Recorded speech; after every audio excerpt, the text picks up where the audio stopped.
Hello everyone, a very good afternoon and welcome to the session. So in today's session हम शुरू करने वाले हैं एंशिएंट इंडिया का सबसे पहला टॉपिक, सबसे प्रिलिमिनरी, सबसे बेसिक टॉपिक एंड सबसे important topic. We are going to do archaeological sources and methods. This is going to be your first topic of ancient India, specifically जब हम sources की बात करते हैं. So जल्दी जल्दी से सेशन को ज्वाइन कर लो. 1 minute we'll be waiting for everyone to join in and then we will start the session. चलो तो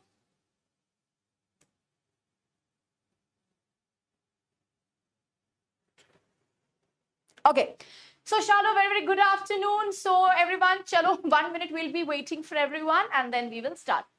So we have Neeru, good afternoon. Shalu, good afternoon. तो जब लोग बाकी लोग जब तक join in करते हैं, Yash, good afternoon. So very warm welcome everyone to the new batch जहाँ पे हम जून 2025 के लिए तैयारी करने वाले हैं. So before more people join, we'll do a quick introduction. Okay, so Labani, Neeru, you are unable to join with your laptop, Neeru. So I will suggest you two things, okay? You can go to the doubt section and you can just like जो भी आप laptop पे जब भी on करने की कोशिश कर रहे हो, whatever prompt you are getting, you just put a screenshot or you just write it that I am facing some technical glitch and I am unable to join it with my laptop. वो एक बार आपके side से recheck कर लेंगे and they will get the problem sorted. ठीक है? ठीक है. सुनील, विशाल, एकता, निश्चल, ऋषभ, किसी के नाम अगर मैंने गलत बोली है तो आई एम सॉरी, क्योंकि नए नए नाम है. 1-2 दिन में I will get accustomed to all the names. Okay everyone, so very warm welcome to the session. अब आज हमारा एंशिएंट इंडिया का पहला क्लास होने वाला है. इसके पहले हमने इंट्रोडक्टरी सेशंस किया था. 3 to 4 इंट्रोडक्शन सेशंस थे आई थिंक, जो आप सबने देख रखा है. जिन्होंने नहीं देखा है प्लीज एक बार वो सेशंस को जरूर देख लीजिएगा. That is telling you how you are suppose to create a base before आप तैयारी जो है ये शुरू कर रहे हो. ठीक है, चलो. So we have Mandira also. Mandira, good afternoon. चलो तो शुरू करते हैं हमारे आज के सेशंस. ओके, कितने लोगों ने इंट्रोडक्टरी सेशंस देखा है? How many of you have seen the introductory session, जहां पे हमने सिलेबस डिस्कशन किया है, हमने बेसिक प्रिंसिपल पैटर्न किया है, नोट्स मेकिंग टेक्निक की है, इंपॉर्टेंट सोर्सेस किया है. Ideally I think everybody has seen. जिन्होंने नहीं देखा है प्लीज एक बार आप उन सेशंस को जरूर देख लेना. देखो अब हमारा अप्रोच क्या रहेगा. I think everybody here is preparing for the June examination. इसका मतलब है आपके पास 6 months का टाइम है. ठीक है, so keeping in mind that you ideally have 6 months of time, अब यहाँ पे you have to plan your preparation very smartly. सबसे पहले कुछ preparation की मेजर चीजें जो आपको स्टार्टिंग से फॉलो करनी, जो पहले के सेशंस में भी मैंने डिस्कस किया है, बट जिन लोगों ने मिस कर दिया है वो सेशन. सो सबसे पहले देखो ideally what is going to be your base of preparation. See, जब भी आप अपनी प्रेपरेशन स्टार्ट कर रहे हो पहले तो हम लोग एंशिएंट इंडिया से शुरू करेंगे. ठीक है, so we'll be starting from ancient India. How many of you love ancient India? How many of you don't like ancient India? You have seen all the videos. ठीक है, so Neeru has seen. Very good Neeru. बाकी लोग, Aparajita good afternoon, Rohit good afternoon. बाकी लोग जिन्होंने नहीं देखा ना एक बार देख लेना. These are all videos which are going to set up your base for the examination. Okay, so how many of you love ancient India? So अब हम history की तैयारी शुरू करेंगे. We are going to do ancient, medieval, modern, postmodern, historiography. This is how our study plan is going. Study plan already आपको मिल चुका है, classes उसी हिसाब से चलेंगे. कभी कभी in case 1-2 हम लोग restructuring करेंगे if as and when required. Now see, what is going to be a base of your preparation? सबसे पहले you will get the class study notes. ठीक है, जो भी हम टॉपिक कर रहे हैं ना, एक तो पहले आपको इनके स्टडी नोट्स मिलेंगे जो कि व्हाइट में प्रॉपर स्टडी नोट्स है जो आपको डाउनलोड करने, और एक आपको क्लास की पीपीटी मिलेगी. जो पीपीटी हम अभी यूज कर रहे हैं ये एनोटेटेड पीडीएफ फॉर्म जो है ये भी आपको मिलेगा. ठीक है, द प्रॉब्लम हियर इज आज तक बहुत सारे ऐसे लोग हैं क्लास में जिनको बैच खत्म हो गया बट इनको पता ही नहीं था कि स्टडी नोट्स भी मिलते हैं. तो पहले तो बैच इंटरफेस को बहुत अच्छे से समझ लेना, ऐप इंटरफेस को समझ लेना. बहुत सारे आपके पास डेमोज हैं ऐप कैसे यूज करते हैं. Suppose you do not understand it, please right it in the doubt section. वो आपको ना वीडियो शूट करके दे देंगे. तो पहले तो ना आप एक बार ये देख लो कि ऐप में कौन सी चीजें कहाँ पे, so that you are very handy with the app. सबसे पहले ये आपकी प्रिपरेशन के बेस मटेरियल्स हैं, ठीक है, क्लास के स्टडी नोट्स जो मिलते हैं एंड ये जो पीडीएफ हम करते हैं।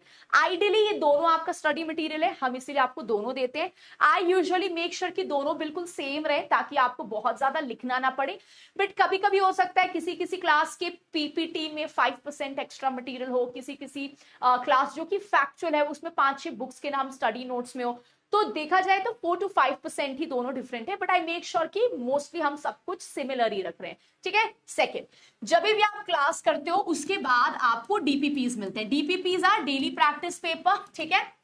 जब भी हम कोई टॉपिक करते हैं उस टॉपिक के बाद आपको 10 क्वेश्चंस का डीपीपी मिलता है, ठीक है ना। दीज आर 10 क्वेश्चंस डीपीपी, जो आपको जो भी हमने टॉपिक खत्म किया उससे क्वेश्चंस है। आइडियली 10 में से 2-3 ऐसे क्वेश्चंस होंगे जो आपको लगेगा यार ये तो थोड़ा आउट ऑफ द बॉक्स है, ये तो पढ़ा नहीं है। So we always make sure कि 1-2 क्वेश्चन आपको थोड़ा यूनिक मिल जाए उस टॉपिक से कि और आपका एक्स्ट्रा कवरेज हो रहा है। तो जब भी आप कोई क्लास खत्म करोगे आप उसके बाद उसके डीपीपी सॉल्व करेंगे, ठीक है। ऑल्सो रीड द एक्सप्लेनेशंस हमने काफी बड़े बड़े रखे हैं ताकि उस पर्टिकुलर क्वेश्चन से रिलेटेड और भी चीजें आपको पता लग जाए। ये थर्ड, हर मंथ के एंड में 31st आपको बैच टेस्ट मिलता है, ठीक है। दिस बैच टेस्ट इज, हम उस मंथ में जो कुछ भी कवर करते हैं 40-50 क्वेश्चंस का बैच टेस्ट होता है। ये महीने के 31st जो आखिरी दिन होगा वो आपको बैच टेस्ट मिलता है, तो आपको ये बैच टेस्ट सॉल्व करने हैं। उसके बाद ये तो 3 आपको अपनी प्रिपरेशन में सीधे सीधे अभी से शुरू कर देना। And trust me, in the previous batches there are people जो सोचते हैं कि डीपीपी ना एक साथ 10 कर लेंगे, कभी वो ऐसा टाइम नहीं मिलेगा। एक आइडल टाइम जिस दिन आप सोचोगे कि पूरे डीपीपीस कर लेंगे, इट विल नेवर हैपन। तो आप जब टाइम टेबल बनाते हो तो स्टार्टिंग में ये कुछ चीजें आपको याद रखनी, ये आपके प्रिपरेशन के बेस है, ठीक है।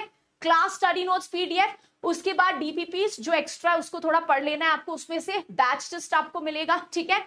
उसके बाद इवेंचुअली आएंगे हमारे यूट्यूब सेशंस, ठीक है। जनरली देखो हम क्लास में सिलेबस खत्म कर रहे हैं, हम कुछ क्वेश्चंस भी करेंगे, बट प्रॉपर क्वेश्चन सेशंस हम यूट्यूब पे करते हैं, क्योंकि आइडियली हम क्लास में कितना कवर कर पाएंगे, से 5 क्वेश्चन 6 क्वेश्चन, क्योंकि हमें सिलेबस भी कवर करना है। तो और सारे क्वेश्चंस हम यूट्यूब पे करते हैं। जैसे अभी हमारा यूट्यूब सेशन ओरिएंट है टुवर्ड्स द दिसंबर एग्जाम, अब 10th को एग्जाम खत्म हो जाएगी, सो नेक्स्ट यूट्यूब सेशन आपके लिए शुरू होगा फॉर द जून बैच, जहां पे हम लोग स्क्रैच से शुरू करेंगे, एक एक टॉपिक से शुरू करेंगे, जहां पे हम पीवाईक्यूज भी करेंगे, सारे एक्स्ट्रा पोर्शंस करेंगे। तो फिर आपको यूट्यूब सेशंस को इंटीग्रेट करना है। मेरा आपसे सजेशन रहेगा आप स्टार्टिंग से इंटीग्रेट कर लो, एक नोटबुक बना लो, कभी यूट्यूब पे आपको लगा ना ये कुछ एक्स्ट्रा है तो आपने उसको नोट कर लिया, ठीक है। फिफ्थ, इवेंचुअली जब हम सिलेबस में आगे बढ़ने लगेंगे, we have to solve topic wise questions, ठीक है। And then mock test. Mock test obviously आप अभी नहीं सॉल्व करोगे, मैं आपको बता रही हूँ प्रिपरेशन के हमारे बेस है। Most important, it is previous year questions, PYQs, the most important. PYQs आपकी प्रिपरेशन का बेस है। तो जब भी आप कोई टॉपिक पढ़ेंगे, मैंने आपको प्रीवियस क्लासेस में बताया आपको करना क्या है। जैसे आज मैं आपको कोई टॉपिक करा रही हूँ, तो हर टॉपिक के पहले वी हैव टू सी कि यार ये टॉपिक से पीवाईक्यूज में क्वेश्चन कैसे आए हैं, मतलब ये टॉपिक कितना इंपॉर्टेंट है। जैसे आज जो हम टॉपिक कर रहे हैं, 10 इयर्स में देखोगे बहुत ज्यादा क्वेश्चन नहीं आए, अभी रिसेंटली 2-3 साल से क्वेश्चंस आने लगा है। तो सबसे पहले ना पीवाईक्यूज को एक बार एनालाइज करके देखना। मैं आपको क्लास में भी बताऊंगी आपको टॉपिक कैसे पढ़ना है, but generally first analyse the PY, क्योंकि जो भी टॉपिक है, से मौर्यास, इसमें से कहां से क्वेश्चन आए, कौन कौन से सब सेक्शन से, आर्किटेक्चर आया है, सोसाइटी आया है, बुक्स पे क्वेश्चन आया है, ठीक है। उसके बाद वुमेन पे कहीं क्वेश्चन आया है, एडमिनिस्ट्रेशन पे आया, तो किस किस पे क्वेश्चन है पहले आप एनालाइज करो। इससे हमें ये पता लगेगा कि कौन से सब टॉपिक इंपॉर्टेंट है, ठीक है, क्वेश्चंस का लेवल क्या है, ठीक है। देन फिर आप वो टॉपिक स्टडी करोगे, हम उसको क्लास में पढ़ेंगे। उसके बाद आप इस टॉपिक का पीवाईक्यू सॉल्व करोगे। कभी कभी कुछ ऐसे प्रीवियस ईयर्स होंगे जो आपको लगेगा यार ये तो बहुत मुश्किल है। रिमेंबर हर साल 100 क्वेश्चंस आते हैं, उस 100 क्वेश्चंस में कभी कभी कुछ साल में कुछ क्वेश्चंस बहुत मुश्किल होते हैं, मे बी उस साल उस टॉपिक से बहुत मुश्किल क्वेश्चन आया, तो हम क्या करते हैं, हम पीवाईक्यू से डीमोटिवेट हो जाते हैं। ऑलवेज रिमेंबर जब भी आप पीवाईक्यू सॉल्व करो, आइडियली आप सॉल्व करो, कुछ ऐसे 3-4 क्वेश्चन होंगे जो आपको लगता है यार ये तो सुना नहीं है। उन क्वेश्चंस के लिए क्या करना है, अगर वो थ्योरी है तो उसके कॉन्सेप्ट को लर्न कर लो, ठीक है। अगर वो फैक्ट है, ठीक है, तो अगेन मेक श्योर कि आपने वो फैक्ट को अच्छी तरीके से पढ़ लिया है। थ्योरी को आप समझ गए, जो भी बेसिक फैक्ट्स होंगे उसको आपने लर्न कर लिया। इस तरीके से पीवाईक्यूज को हमें हमारा बेस मटेरियल लेके चलना है। पीवाईक्यूज रिपीट होते हैं, ट्रेंड्स रिपीट होते हैं, और जब भी आप ये सारी चीजें करोगे ना, हमेशा एलिमिनेशन टेक्निक्स को बीच बीच में प्रैक्टिस करते रहना है। ठीक है। प्रैक्टिस एलिमिनेशन टेक्निक्स, क्योंकि मल्टीपल क्वेश्चन हम इस टेक्निक से सॉल्व कर सकते हैं। ये आइडियली आपका टारगेट होना चाहिए, ये बेस है, चाहे एंशिएंट करेंगे, मिडिवल करेंगे या मॉडर्न करेंगे। अब अगर एक्चुअली आप देखोगे ना तो आपकी अप्रोक्सीमेटली 125 क्लासेस होते हैं, तो अगर आप डीपीपीज, हर डीपीपी में आपको 10 क्वेश्चंस मिलते हैं, तो अप्रोक्सीमेटली 1300 क्वेश्चंस आपको डीपीपी से मिल गया, ठीक है। बैच टेस्ट आपके 5 होते हैं मोस्टली, तो अगर आप देखोगे हर बैच टेस्ट में 40 क्वेश्चंस हैं, तो 200 अप्रॉक्स क्वेश्चन आपको बैच टेस्ट में मिल गया, ठीक है। यूट्यूब सेशंस हम डिपेंड, जैसे अभी हम लोग 100-200 कर रहे हैं यूट्यूब पे, तो जब हम 6 मंथ्स का यूट्यूब सेशन लेंगे, आप सोचो 4000 to 5000 क्वेश्चन आप यूट्यूब से सॉल्व कर लोगे। Topic wise questions and mock test आपको आइडियली 15 मॉक टेस्ट अभी हम दे रहे हैं, जब तक आप एग्जाम दोगे मॉक टेस्ट और बढ़ जाएंगे। हर मॉक टेस्ट में 100 क्वेश्चंस है, तो 1500 क्वेश्चंस यहां से हो गया, और प्रीवियस ईयर्स तो है ही है। तो अगर आप ये सारी कुछ करते हो, आपका थ्योरी कवर होता है, you will be able to solve approximately 10,000 questions before the exam. Ideally ऊपर नीचे नंबर पकड़ लो, इसीलिए from day one we have to start this. एक आइडल दिन नहीं होगा कि एक साथ ना पूरे 1300 क्वेश्चन पढ़ लेंगे, वो कभी पॉसिबल नहीं है। तो आप अपनी प्रिपरेशन में इसको इंक्लूड करेंगे, एक टाइम टेबल बनाएंगे आपके हिसाब से, वो टाइम टेबल जो कि फ्लेक्सिबल है, वो टाइम टेबल जो आपके स्टडिंग स्टाइल के साथ मैच करता है। अभी आपको 14-14 घंटे पढ़ने की जरूरत नहीं है, 5-6 आवर्स भी अगर आप निकाल रहे हो, मोर देन इनफ है, ठीक है। एंड ये सारी चीजों को इंटीग्रेट करना है। मेक डेली, आपके पास ऑलरेडी स्टडी प्लान है, तो आपको पता है कि पूरे जनवरी के महीने में हम एंशिएंट खत्म कर लेंगे, ठीक है। So will be starting very well, पूरे महीने में एंशिएंट हो जाएगा। तो आप क्या करोगे, आपको पता है कि ठीक है यार, इस मंथ में हम लोग एंशिएंट खत्म कर रहे हैं, तो आप ये सोचो कि अगर मेरे को महीने में एंशिएंट खत्म करना है, तो वीकली टारगेट्स बनाओ। जैसे आप ये सोचो कि इस वीक में मेरे को सोर्सेस खत्म करनी है, फिर उसको डेली टारगेट्स के हिसाब से हम डिवाइड करेंगे। आपको अपनी प्रेपरेशन को थोड़ा सा ट्रैक करना पड़ेगा, यू हैव टू सी क्या प्रॉब्लम्स हो रहे हैं, यू हैव टू सी कि किस तरीके से आप आगे बढ़ रहे हो। कई बार ऐसा होगा, ऑब्वियसली आप थोड़ा पीछे चलोगे, क्लास आगे बढ़ जाएगी, वो ऑब्वियसली नॉर्मल है, क्योंकि बुक्स वगैरह लर्न करने में आपको टाइम लगेगा, अगले दिन हम दूसरे टॉपिक करेंगे। सो समटाइम्स आप देखोगे थोड़ा सा you will not be able to catch up with the class, and that is absolutely fine. आपको अपने पर्सनल टारगेट्स बनाने, देखना है कि उस टारगेट्स में क्या प्रॉब्लम हो रही है, ठीक है। ये आइडियली हमारा अप्रोच रहेगा। अब यूजुअली लोग पूछते हैं क्या हमें कोई बुक्स पढ़नी है, आइडियली आपको कोई बुक नहीं पढ़ना। अगर आप ये सारी चीजें कर रहे हो जो मैंने आपको बोला है, हर कुछ हम कवर कर लेंगे। बट अगर आपको लगता है कि यार मेरे को बुक्स चाहिए और मुझे पढ़ना है, तो फॉर एंशिएंट इंडिया आप उपेंद्र सिंह की किताब यूज कर सकते हैं, ठीक है। For medieval Satish Chandra and JL Mehta, लेकिन सतीश चंद्र जेएल मेहता से क्वेश्चंस नहीं निकलेगा, क्योंकि मिडीवल के क्वेश्चंस मुश्किल आते हैं।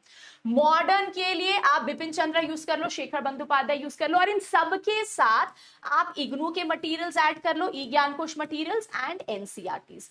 This is more than enough. जिसको बुक्स चाहिए इसके लिए, जिनको एक्स्ट्रा बुक्स नहीं पढ़ने, अगर आप ये सारी चीजें कर रहे हो, आपको कुछ भी करने की जरूरत नहीं। Is it clear? चलो, now we'll see if there is any doubt and then we'll move forward. Yes Shalu, you don't like ancient. By the end of specifically by, हम लोग जब तक जनवरी खत्म करेंगे, आई अश्योर कि आपको एंशिएंट काफी पसंद आएगा, ठीक है। Then is there any book related to PYQs, Simran? Yes, there are a lot of books related to PYQs. हमारे YouTube पे भी हम PYQs करते हैं, आपको आपके पोर्टल में भी मिल जाएगा। जब आप टेस्ट सीरीज में जाओगे ना, तो आपको वहां पे सॉल्व प्रीवियस ईयर्स, अभी बाकी प्रीवियस ईयर्स पे काम चल रहा है, बट सारे सॉल्व आपको वहां से मिल जाएंगे, ठीक है। Bishan, you can get PYQs from any material. जैसे आप मेरी किताब है पियर्सन की, आप वो यूज कर सकते हो। यू कैन यूज अरिहंत की किताब, आपके जो वेबसाइट है उसमें भी PYQs दिए हुए हैं, आप वहां से उठा लो प्रीवियस ईयर्स, ठीक है। कोई भी बुक यूज कर सकते हो, बट मैं एक सजेशन आपको दूंगी, मोस्टली बुक्स में PYQs के एक्सप्लेनेशन नहीं होते हैं। आप कोई भी पब्लिकेशन उठाओगे, एक्सप्लेनेशन नहीं है, तो थोड़ा सा ऑल्सो कभी कभी आप देखोगे आंसर्स में भी किसी किसी पब्लिकेशन में ओल्ड की के हिसाब से, तो थोड़ा सा PYQ को ब्लाइंडली फॉलो नहीं करना है, उठा आप कोई भी मटेरियल सकते हो जो आपको जिससे कंफर्टेबल हो, ठीक है। Yes Yash, as per the schedule ना, जब आपके टाइमिंग्स आएंगे, when your date come of the examination, we will reschedule the plan.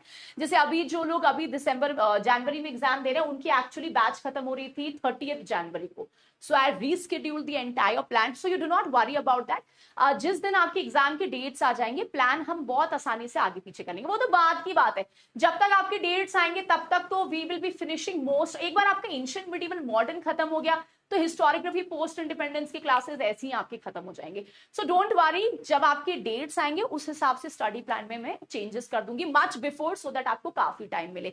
But अगर आप इस हिसाब से चल रहे हो तो आपकी रिविजन और जो स्टडी स्ट्रैटेजी है वो अभी से काफी स्ट्रांग हो जाएगी कि एंड के लिए हमें वेट नहीं करना पड़ेगा। But do not worry about the dates, ये टेंटेटिव प्लान है क्योंकि हमें नहीं पता एग्जाम्स कब है, अभी नोटिफिकेशन नहीं है। As soon as there is a clear date हम उसको आगे पीछे कर लेंगे, ठीक है।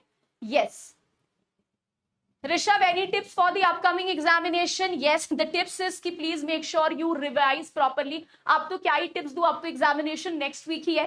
So in the last 4-5 days you just have to do complete revision. कोई नई चीज नहीं पढ़नी है, जो भी चीजें आपने अभी तक पढ़ रखी है उन्हीं चीजों को रिवाइज करना है.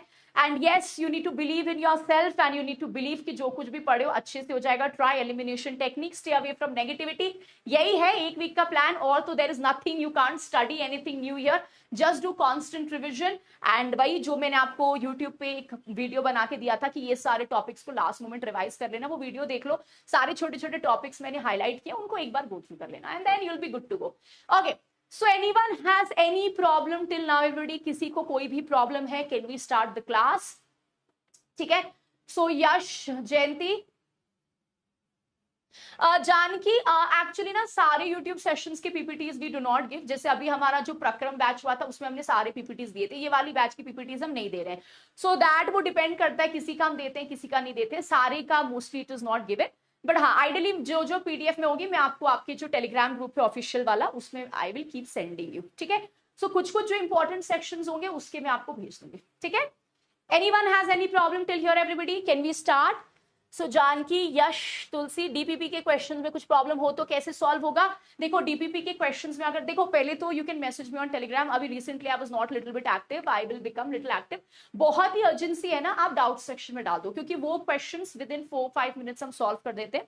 तो अगर आपको लगता है डीपीपी में ये क्वेश्चन में प्रॉब्लम है या ये समझ नहीं आ रहा है, आप बस लिख दो इस क्लास की डीपीपी है, क्वेश्चन नंबर इतना है, and you just send the question और द स्क्रीनशॉट, या बस नंबर मेंशन कर दो. I will check it and I will reply to you. तो वो कोई टेंशन नहीं है. कोई भी अर्जेंसी में डाउट है ना, आपको लगता है यार क्लास में कुछ समझ नहीं आया, बाद में देख रहे हो कुछ डाउट्स हो रहे हैं, पीडीएफ में कुछ कंफ्यूजन है, doubt section of the course is the best way. आप क्लास में पूछो. मान लो कभी छूट गया, कभी कभी क्या होता है मैं इधर ध्यान दे रही हूँ, एक कमेंट छूट गया, तो ऐसे में आप नेक्स्ट क्लास पूछ लो, आप टेलीग्राम पे मैसेज कर लो, या आप डाउट सेक्शन में लिख दो. I will revert back to you. ठीक है. Anything else? Yes, there is a Telegram channel everybody. मैं ना शाम की क्लास में आपके लिए QR कोड भी ले आऊंगी. ठीक है. There is a Telegram channel official of PW UGC net. जब आप टेलीग्राम के सर्च ऑप्शन में लिखते हो आपको ऑफिशियल चैनल मिल जाएगा. There is a specific history channel as well. So you just write Shubhangi Priya PW, आपको हमारा चैनल दिख जाएगा. और I will get you the scanner in the evening की क्लास, आप उससे सीधा सीधा स्कैन कर लेना. ठीक है. चलो, सो शुरू करते हैं everybody. Go through all the important parts of the app. Is there any problem? कभी आपको लगता है मेरे को टेस्ट सीरीज नहीं समझ आ रहा है, मेरे को पीवाईक्यूज नहीं समझ आ रहा है, मुझे कुछ मिल नहीं रहा है, तो आप सीधे सीधे डाउट सेक्शन में अपनी डाउट्स लिख दो, वो एड्रेस हो जाएगा. अगर एक दिन में आपको कोई रिप्लाई नहीं आता है, आप मुझे बताओ, आई will get all of that sorted for you. ठीक है. चलो, तो शुरू करते हैं एवरीबॉडी. अब देखो, आज की क्लास में हम करने वाले हैं आर्कियोलॉजिकल सोर्सेज एंड मेथड. अब यूजुअली अभी क्योंकि एंशिएंट इंडिया का सबसे पहला सिलेबस का पार्ट है सोर्सेस, मतलब किस तरीके से हम एंशिएंट इंडिया पढ़ते हैं. अब होता क्या है ना, सोर्सेस को हम दो पार्ट में डिवाइड करते हैं. एक हो गया साहित्यिक सोर्सेस, लिटरेरी सोर्सेस. ठीक है. एक हो गया हमारा पूरा तत्व सोर्स या आर्कियोलॉजिकल सोर्स. अभी आपकी ना 3 क्लासेस जो है ये सोर्सेस पे चलेंगी. आज हम सबसे पहले, ये ना एक्चुअली क्लास में पहले नहीं कराती थी, बट अब ना 1-2 टाइम से ना यहाँ से क्वेश्चंस निकलने लगे. प्लस जो नेट के अलावा ना सेट एग्जाम्स भी देते हैं ना, वहां पे भी क्वेश्चंस बहुत आते हैं. तो हम सबसे पहले ये पढ़ रहे हैं, एक ये ना एक इंट्रोडक्शन सा चैप्टर है कि देखो जब हम एंशिएंट इंडिया पढ़ते हैं, अब आपको पता है कि हमेशा बुक्स पे डिपेंडेंट नहीं रहते, हमें बहुत सारा मटेरियल मिलता है. जैसे हमें मिट्टी का बर्तन, पॉटरी मिल गया, हमको कोई ज्वेलरी मिल गया, कोई गहना मिल गया, कोई महल का टुकड़ा मिल गया, तो हम कोई हड्डी का टुकड़ा मिल गया, हम उसको डेट कैसे करेंगे, क्या मेथड हम यूज करेंगे, ये जो सोर्सेज है ये हमको क्या बताती है, हमें किस तरीके से हिस्ट्री बताती है. तो ये ना एक इंट्रोडक्टरी चैप्टर है. अब आपको पढ़ना कैसे, आपको यहाँ पे टोटल फैक्चुअल जाना है. इनफैक्ट अगर आप क्लास में ध्यान दोगे ना, तो जब तक मैं ये चैप्टर खत्म करूंगी आप 90% मेरे साथ अभी लर्न कर लोगे. ठीक है. तो यहाँ पे बस आपको ना 1 लाइनर क्वेश्चंस आ सकते हैं. जैसे आपको आ जाएगा पेलियो बोटानिकल स्टडी क्या होता है, सैल्वेज आर्कियोलॉजी क्या होता है, तो आपको ना ऐसे शब्द आ जाएंगे। आपको आ जाएगा कि जैसे मान लो मेरे को पॉटरी का टुकड़ा मिला, मेरे को एक ग्लास मिला, मेरे को मान लो फॉर एग्जाम्पल ना एक औजार मिला, हम कौन कौन सा अलग मेथड उस पर अप्लाई करते हैं, ये आपको मैच द फॉलोइंग में आ सकता है। तो ये टॉपिक इज टोटल फैक्चुअल, इसमें बस एक बेसिक अंडरस्टैंडिंग आपको चाहिए। वन क्वेश्चन आपको यहां से आ सकता है, क्योंकि अगर आप 3-4 साल के क्वेश्चंस में देखोगे तो यहां से एक क्वेश्चन आना शुरू हो गया है, but again there is no guarantee कि आपको यहां से क्वेश्चन आएगा, ठीक है। तो जब हम इसको पढ़ेंगे, मुझे लगता है आप पहली बार पढ़ रहे हो, 2-3 घंटा इस टॉपिक के लिए मोर देन इनफ है, इससे ज्यादा इस टॉपिक में कुछ है नहीं, ठीक है। अब मैं आपको बताऊंगी कैसे करना है। पहले हम देखेंगे कि भाई क्या टाइप एंड मेथड है, हम इन सोर्सेस को डेट कैसे करते हैं, हम किस तरीके से हिस्ट्री में साइंस का यूज करते हैं, एंड हम कुछ केस स्टडीज पढ़ेंगे। चलो देखो, अब शुरुआत के 4 क्लासेस ना थोड़े फैक्चुअल रहेंगे, क्योंकि हम सोर्सेस कर रहे हैं, सूत्र कर रहे हैं। अब आपको पता है sources is just total fact. अब ये देखो, सोर्सेस को हम डिवाइड करते हैं 2 पार्ट में, एक होता है साहित्यिक सोर्स, लिटरेरी सोर्स, एक होता है आर्कियोलॉजिकल पुरातत्व सोर्स। अब आप मुझे एक बात बताओ, हम हिस्ट्री दोनों से क्यों पढ़ते हैं? हम लोग सिर्फ बुक्स कंसिडर कर सकते थे, हम सिर्फ साहित्यिक सोर्सेस पढ़ सकते थे, या हम सिर्फ पुरातत्व सोर्स पढ़ सकते थे। तो स्पेशली अगर हम एंशिएंट हिस्ट्री पढ़ रहे हैं जनरली, क्योंकि अभी हम एंशिएंट कर रहे हैं, तो हम साहित्यिक और आर्कियोलॉजिकल पुरातत्व दोनों सोर्सेस को क्यों यूज करते हैं? साहित्यिक सोर्सेस हो गए आपकी बेसिकली बुक्स, और आर्कियोलॉजिकल पुरातत्व सोर्स हो गए कोई भी मटेरियल रिमेन, कोई भी पास्ट की चीजें जो हमको मिलती है। तो हम इन दोनों से हिस्ट्री पढ़ते हैं, जिसकी वजह से एंशिएंट इंडिया स्पेशली बहुत बड़ा सिलेबस हो जाता है। तो हम साहित्यिक सोर्सेस पे ही सिर्फ क्यों नहीं फोकस करते हैं? या अगर बुक्स हटाओ तो हम सिर्फ पुरातत्व और आर्कियोलॉजिकल सोर्सेस पर ही क्यों नहीं फोकस करते हैं? हम दोनों क्यों पढ़ते हैं? तो ये ना लॉजिकल सी क्लास है, तो आप सब बताओ। And again guys, you can be wrong, it doesn't matter. आप सब एक ग्रुप हो, so you all are friends, you all are peers working together. मैं शाम को आपको टेलीग्राम ग्रुप का लिंक दे दूंगी, सारे टेलीग्राम ग्रुप ज्वाइन कर लो। कभी कुछ आपको पूछना हुआ, आपको कुछ डिस्कशन करना हुआ, जो भी आपके साथ पढ़ रहे हैं, आप ये सारी चीजें कर सकते हो। So you can write anything, doesn't matter वो सही है गलत है, ठीक है, क्योंकि कोई नहीं फर्क पड़ता, किसी को नहीं याद रहेगा 4 दिन बाद आपने क्या आंसर दिया है। सो फील फ्री, ठीक है। चलो, so let us start. Yes बताओ, अजितेश, तुलसी, मंदिरा, तनिष्क, जानकी, यश, ऋषभ, सिमरन, शालू, हम लोग दोनों क्यों यूज करते हैं बताओ? हम लोग सिर्फ बुक से पढ़ सकते थे, या हम लोग सिर्फ मटेरियल रिमेन जो हमें ये सारी चीजें मिली हम इसके थ्रू पढ़ सकते थे? हम लोग दोनों को क्यों क्लब कर रहे हैं? Yes, all the future historians of the class बताओ। Yes Simran, literary sources can be bias, बिल्कुल सही है। क्यों? क्योंकि बुक, एक तो बुक बायस हो सकते, बायस क्या होता है? जैसे मान लो आप मेरे कोर्ट पोएट हो, ठीक है, मैं राजा हूं, आप मेरे कोर्ट में मेरे लिए किताबें लिख रहे हो, तो एनी डे आप मेरे बारे में अच्छा लिखोगे ना। अगर मुझसे आप पैसा ले रहे हो, मेरे कोर्ट पोएट हो, तो आप मेरे बारे में खराब नहीं लिखोगे। हाँ, अब बदाऊनी की अगर हम बात करते हैं, अबुल फजल की बात करते हैं, तो बदाऊनी सीक्रेसी में लिख रहे थे। तो अगर आप मेरे कोर्ट पोएट हो, आप मेरे कोर्ट में हो, मेरे बारे में लिख रहे हो, तो एनी डे अच्छा लिखोगे। आप मान लो किसी को आप हेट करते हो, तो कैसे होता है? किसी को आप हेट करते हो, आपको लगता है यार ये आदमी ना मुझे पसंद ही नहीं है, तो उसके बारे में अगर आप कोई किताब लिख रहे हो, तो आप हमेशा उसको खराब ही लिखोगे। एक होता है ना, हमारा साइकोलॉजिकल होता है।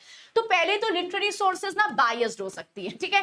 जैसे मैं आपको बताती हूँ, बाबर जब अपनी ऑटोबायोग्राफी, अपनी जीवनी लिख रहे थे ना, तो देखो होता क्या है, जब हम मिडीवल पढ़ेंगे तो हम बाबर की कहानी पढ़ेंगे, तो बाबर को ना स्पेशली आप देखोगे राणा संगा हो गए, दौलत खान लोधी हो गए, ये सारे बाबर को बुलाए, इन्होंने बोला कि आप आ जाओ इब्राहिम लोधी के साथ लड़ो, ये बड़े डिस्पोटिक हो गए, तानाशाह रूलर हो गए। बट बाद में ना जो प्लानिंग होती है राणा संगा के साथ, वो ये होती है कि जब बाबर अटैक करेंगे तो एक टाइम पे दिल्ली पे अटैक होगा, सेम ही टाइम पे आगरा पे अटैक होगा। तो राणा संगा भी करेंगे एक जगह पे, बाबर भी करेंगे। अल्टीमेटली राणा संगा आते नहीं है, क्योंकि इनको लगता है यार बाबर बाकी सेंट्रल एशियन लोगों की तरह आएंगे और लूटपाट करके चले जाएंगे, फॉरगेटिंग कि बाबर एक्चुअली यहाँ पे स्टे करने आए थे, मुगल एम्पायर की शुरुआत करने आए थे। तो क्या हुआ, अब जब बाबर अपनी ऑटोबायोग्राफी लिखे, तो उन्होंने इंडियन नोबल्स के बारे में बड़ा खराब लिखा कि ये झूठे हैं, ये ट्रस्टवर्दी नहीं। क्योंकि पहले से आपको गुस्सा है ना किसी पे, तो उनसे रिलेटेड अगर कुछ लिख रहे हो तो वो थोड़ा और ज्यादा नेगेटिव होने के चांसेस है। तो थोड़ा सा आप देखोगे बाबर की भी किताबों में ऑब्जेक्टिविटी है, मतलब हर चीज के बारे में, मैंगोस के बारे में, कहाँ पे वो क्या क्या एक्सपेडिशन करते हैं, कहाँ एक्सपेंशन करे, सब लिखा है। बट जब इंडियन नोबल्स के बारे में बात होती है, तो थोड़ा सा आप देखोगे वहां पे ना ऑब्जेक्टिविटी नहीं है, थोड़ा दिख रहा है कि उन्होंने एग्जैजरेट किया है, ठीक है। So books can be biased, yes yes, fragile, yes correct, that is the next point we are coming, yes Janaki, biased, ठीक है। Archaeological sources existence literary sources में provide, correct. Tanishq holistic view, correct. So literary साहित्यिक source देखो bias है। दूसरा, क्या सारी books original form में है? पहले तो आप ये देखो, बहुत सारे बुक्स हैं जो समय के साथ एडिट हुए हैं, बहुत सारे पेजेस हैं जो समय के साथ ना ऐसे टोन हो गए हैं, बहुत सारे पेजेस हैं जो फट गए, प्लस बहुत सारे बुक्स हैं जो समय के साथ डिस्ट्रॉय हो गए। जब हम नालंदा यूनिवर्सिटी की बात करते हैं, उनके लाइब्रेरीज में इतने सारी किताबें थी, आप देखोगे जब भक्तियार खिलजी आते हैं लाइब्रेरी बर्न होती, मोस्ट ऑफ द रिसोर्सेज खत्म हो गए। तो पहले तो बुक्स के साथ ये प्रॉब्लम क्या है कि यार हमें नहीं पता ये किसने लिखा है। देखो जब आप एडिट करते हो किस इंटेंशन से लिखा है, हो सकता है आप किसी को खुश करने की कोशिश कर रहे हो तो आपने उसको बहुत अच्छी तरीके से बड़ा चढ़ा के लिखा है। सेम भी हम आर्कियोलॉजिकल पूरा तत्व पे भी फोकस नहीं कर सकते। क्यों? सबसे पहले इनके साथ प्रॉब्लम क्या है, पहले तो ये भी बायस्ड हो सकते हैं, ठीक है। अब जैसे आप आगे जब हम लोग हिस्ट्री पढ़ेंगे ना, आप देखोगे सेम रूलर के सेम इंस्क्रिप्शंस में दो बातें लिखी है। एक रूलर कहता है कि भाई मैंने इस एरिया को एनेक्स किया, दूसरा रूलर कहता है नहीं नहीं मैंने इस एरिया को एनेक्स किया। तो ऐसे डिफरेंसेस भी है, जरूरी नहीं आर्कियोलॉजिकल सोर्स हमेशा सच बोलते, कई बार कॉन्ट्रडिक्टरी। आप देखोगे सेम ही टाइम पीरियड में सेम ही इंफॉर्मेशन अलग अलग है, ये भी है। दूसरा, क्या सारे आर्कियोलॉजिकल सोर्सेज अवेलेबल है? क्या सारे पुरातत्व सोर्सेज अवेलेबल है? अब मान लो हड़प्पन वालों ने लकड़ी की कुल्हाड़ी यूज की थी, तो क्या लकड़ी का कुल्हाड़ी अवेलेबल है हमारे पास? अभी नहीं। तो समय के साथ चीजें भी खराब होंगी, है ना। आप देखोगे जहां पे बहुत ज्यादा बारिश हो रही है, you will see heavy rainfall, बहुत बारिश हो रही है, एसिडिक सॉइल है, ये सारी जगह पे क्या होगा, जो हमारे रिमेन्स हैं खराब होना शुरू हो जाएंगे। अब आप सोचो हजारों साल तक कोई चीज है, वहां पे खूब बारिश हो रही है, सॉइल एसिडिक है, टेम्परेचर चेंज हो रहा है, फ्लक्चुएशंस हो रहे हैं, तो चीजें खराब हो जाएंगी। प्लस क्या सारे पुरातत्व सोर्स हम डिस्कवर कर चुके हैं? नहीं ना। क्या आपको क्या लगता है कि मोहनजोदारो में वही 10 12 15 चीज मिली है जो हम पढ़ते हैं, या आपको लगता है एंशिएंट इंडिया में वही कुछ चीजें जो हमें मिली? नहीं, there are lot of things, आधी चीजें तो अभी डिस्कवर भी नहीं हुई है। तो आर्कियोलॉजी के साथ ये भी प्रॉब्लम है कि देखो यार बहुत सारी चीजें डिस्कवर नहीं। प्लस कई बार क्या होता है, जैसे मानो ना बिल्डिंग बना रहे हो, हाईवेज बना रहे हो, तो हमने कोड़ाई किया, कभी भूकंप आ गया, कभी वोल्केनो आ गया, ये सब में क्या होता है, मटेरियल एक जगह से दूसरी जगह चले जाते हैं, मटेरियल खराब हो जाते हैं। तो आइडियली ना हम दोनों में से किसी पर भी 100% भरोसा नहीं कर सकते। तो इसीलिए जब हम हिस्ट्री पढ़ते हैं, हमें दोनों को मिला के हिस्ट्री पढ़ना पड़ता है। और यहीं पे आती है आपकी हिस्टोरियोग्राफी की क्लास, कि एज एन इतिहासकार, एज अ हिस्टोरियन, आपको ये पता होना चाहिए कि किससे कितना उठाना है, किस टाइम पीरियड में हमें क्या। जैसे आप साहित्यिक सोर्स देखो, तो जब हम मौर्यन पीरियड की बात करते हैं, अर्थशास्त्र कहती कि भाई मौर्यन पीरियड में ना बहुत सारे दास थे, पूरा एविडेंस दे रही। वहीं पे मेगास्थीन्स कहती कि देखो यार मौर्यन पीरियड कितना अच्छा है, कोई दास प्रथा ही नहीं है। तो एज अ हिस्टोरियन आपको ध्यान रखना है कि कब किस पीरियड से कौन से सोर्सेज हमें उठाने। That is why for history हम दोनों सोर्सेस को कंसिडर करते हैं। कभी कभी ऐसा भी होता है, जैसे किसी बुक में लिखा है कि ये राजा बुद्धिज्म के फॉलोअर थे, इंस्क्रिप्शन में लिखा है ये राजा जैनिज्म के फॉलोअर थे, और कोई सोर्स नहीं है, तो हम इनको कहते हैं grey areas in history. Grey area मतलब कि एक्चुअली कोई क्लैरिटी नहीं है, ये भी हो सकता है, ये भी हो सकता है। ऐसे भी बहुत सारे हिस्टोरिकल चीजें हैं जिसमें हमारे पास प्रॉपर कंक्लूजन नहीं है, ठीक है। सो दैट इज वाई जब हम सोर्सेस पढ़ते हैं, हम लिटरेरी और आर्कियोलॉजिकल पढ़ते हैं। अब यहां से आती है आपकी पहली क्लास, साहित्यिक सोर्सेस की क्लास हम कल करेंगे। एक पूरे क्लास में हम बेसिक सोर्सेस को खत्म करेंगे। आर्कियोलॉजी पे हम 3 क्लास करेंगे। ये एक क्लास बेसिक मेथड पे, शाम को हम शिलालेख इंस्क्रिप्शंस करेंगे, कल हम सिक्के करेंगे। अभी हम इन बेसिक्स टॉपिक को खत्म करेंगे ताकि आपका एक बेस बन जाए, ताकि जब हम आगे जाके इंस्क्रिप्शन और तमिल ब्रह्मी बोलें और जब हम सिक्कों की बात करें तो आपके पास एक आइडिया होगा कि हम बात क्या कर रहे हैं, ठीक है। चलो अब आ जाओ टर्मिनोलॉजीज पे। पहले आपको टर्मिनोलॉजी पढ़ने की जरूरत नहीं थी, लेकिन जब से हमारे क्वेश्चन में आया है मेट्रोलॉजी क्या होता है, तब से हमें ये सब लर्न करना है। अब आप ध्यान देना, क्लास में लर्न कर लो इसको। आर्कियोलॉजी, पुरातत्व भौतिक क्या होता है? इट इज कि जो भी हमारे मटेरियल रिमेन है, जो भी हमें स्पेसिफिकली हमें भौतिक अवशेष मिला है, उसका स्टडी करना, उसका अध्ययन करना। जैसे ऐसे हमें कोई सिक्का मिल गया, कोई हमें पॉटरी का टुकड़ा मिल गया, कोई हमें मूर्ति का टुकड़ा मिल गया, तो आर्कियोलॉजी क्या है? पुरातत्व भौतिक इज कोई भी अवशेष, कोई भी मटेरियल रिमेन जो हमको पास्ट का मिला, हम उसको पढ़ रहे हैं एक तरीके से देखने के लिए कि पास्ट कैसा था, ठीक है ना। अब ये मटेरियल रिमेन कुछ भी हो सकता है, बड़े से बड़ा, छोटा से छोटा। मटेरियल रिमेन कुड बी सिक्का, मूर्ति, इंस्क्रिप्शन, कोई बीज मिल गए, कोई हड्डी का टुकड़ा मिल गया, कुछ भी, कोई ज्वेलरी मिल गया, कोई भी सामान जो हमको पास्ट इतिहास के बारे में बता सके, इट इज आर्कियोलॉजी, इसका अध्ययन करना, इट इज आर्कियोलॉजी, जिसको हम कहते हैं पुरातत्व भौतिक। ना अब यहाँ पे 4-5 टर्म्स आपको ध्यान में रखने हैं, क्योंकि जब हम प्री हिस्ट्री पढ़ेंगे तो ये टर्म्स आएंगे। सबसे पहली टर्म है आर्टिफैक्ट, कलाकृति। कलाकृति क्या होती है? कलाकृति इज कोई भी ऐसा सामान जो मानव ने बनाया है या जो एक जगह से दूसरी जगह हम लेके जाते हैं। जैसे आप म्यूजियम जाते हो, अब म्यूजियम में आप देखते हो ना बहुत सारी टूल रखी हुई है, औजारें रखी हुई है, ये सब आर्टिफैक्ट होते हैं। आर्टिफैक्ट इज कलाकृति, वो चीजें जो ह्यूमंस ने बनाई हो। जैसे मान लो हैंड एक्स, हमने एक बहुत बड़ा हैंड एक्स बनाया, ठीक है, हमने इस तरीके से मान लो भाले बनाए, या हमने प्रॉपर ना इस तरीके से कुल्हाड़ी बनाई, तो ये कुल्हाड़ी अगेन जो ह्यूमंस ने बनाया, आपने मैंने पास्ट में बनाया, जो हम एक जगह से दूसरी जगह ले जा सकते हैं, इसको आर्टिफैक्ट और कलाकृति कहते हैं। और ये जो तरीका है अलग अलग कलाकृति को आइडेंटिफाई करने का, अलग अलग कलाकृति को क्लासिफाई करने का, उसको हम टैक्सोनॉमी कहते हैं। ठीक है, उसको हम कहते हैं वर्गीकरण। ठीक है, जैसे मान लो मुझे कुछ मूर्तियां मिल गई, मुझे कुछ भाले मिल गए, मुझे कुछ फॉर एग्जांपल कुल्हाड़ी मिल गई, तो हमने इसको अलग अलग क्लासिफाई किया, एक को अलग किया, एक को अलग किया। ये जो मेथड है, क्योंकि देखो ऐसा नहीं होगा ना कि सारे मटेरियल सेम है। अब मुझे सिक्का मिल रहा है, वो कुछ और हिस्ट्री बता रहा है, मुझे शिलालेख इंस्क्रिप्शन मिल रहा है, वो कुछ और हिस्ट्री बता रहा है। तो ये जो मेथड है ना अलग अलग क्लासिफाई करने का, अलग अलग करने का, इसको हम कहते हैं स्पेशली टैक्सोनॉमी, या जिसको हम कहते हैं वर्गीकरण। अब आप मेरे को एक बात बताओ, मान लो ना बहुत सारा मेरे को ना कुल्हाड़ी मिला एक जगह पे, तो इसका मतलब क्या है? जैसे मान लो आप किसी प्री हिस्टोरिक साइट पे गए, ठीक है, मान लो आप अत्रपकम हिस्टोरिकल साइट में गए, तमिलनाडु में गए, और आपने वहां पे देखा कि मेरे को ना 1000 कुल्हाड़ी मिल रही है, तो इसका मतलब क्या है? आप उस एज इतिहासकार आपको उस प्लेस के बारे में क्या पता चल रहा है? ठीक है, चलो, यस ऋषभ, तनिष्क, यस, नीरू, जानकी, सिमरन, यश, बताओ।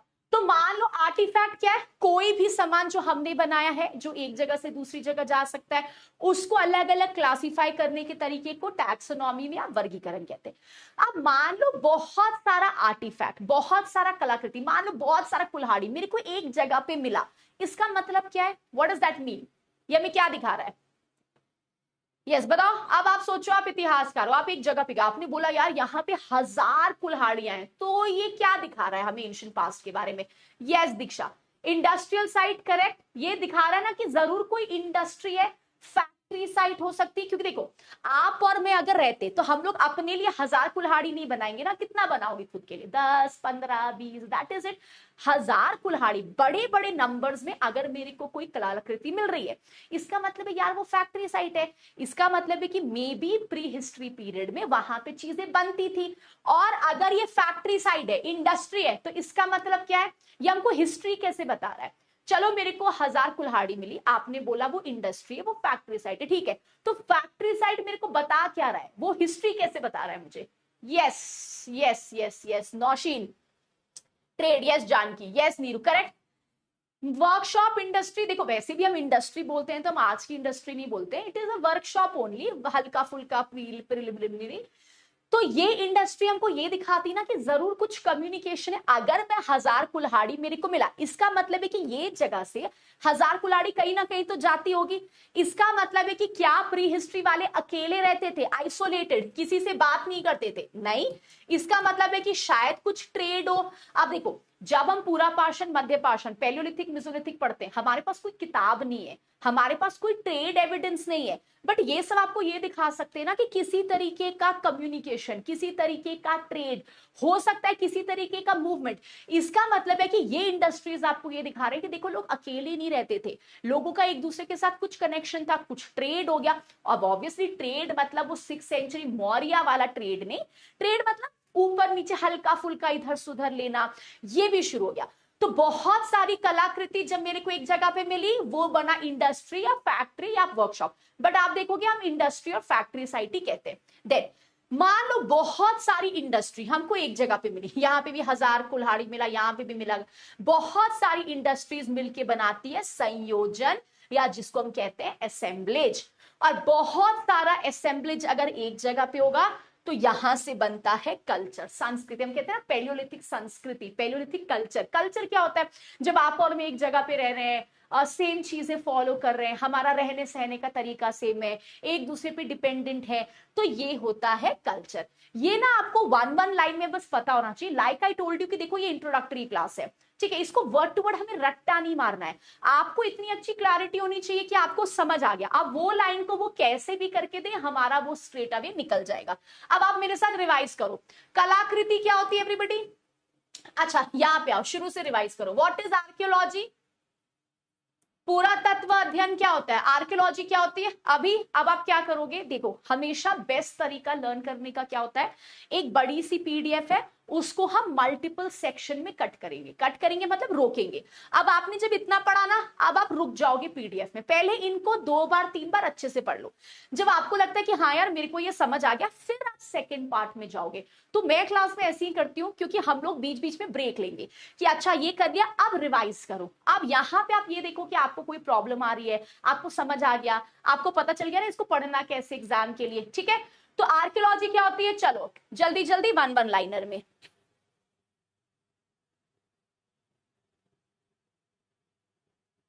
Yes Tulsi, correct. So archaeology and पुरातत्व इज जब हमें कोई मटेरियल रिमेन मिला, कोई हमें अवशेष मिले, जिसको पढ़ के हम एक पास्ट को समझने की कोशिश करते हैं, ठीक है। आर्टिफैक्ट और कलाकृति क्या होती है, वन वन लाइन। अब आप ये रिवाइज करो, आपको समझ आया कॉन्सेप्ट, क्योंकि यहाँ पे हमें रटना नहीं है, आपके कॉन्सेप्ट्स क्लियर होने चाहिए गाइस।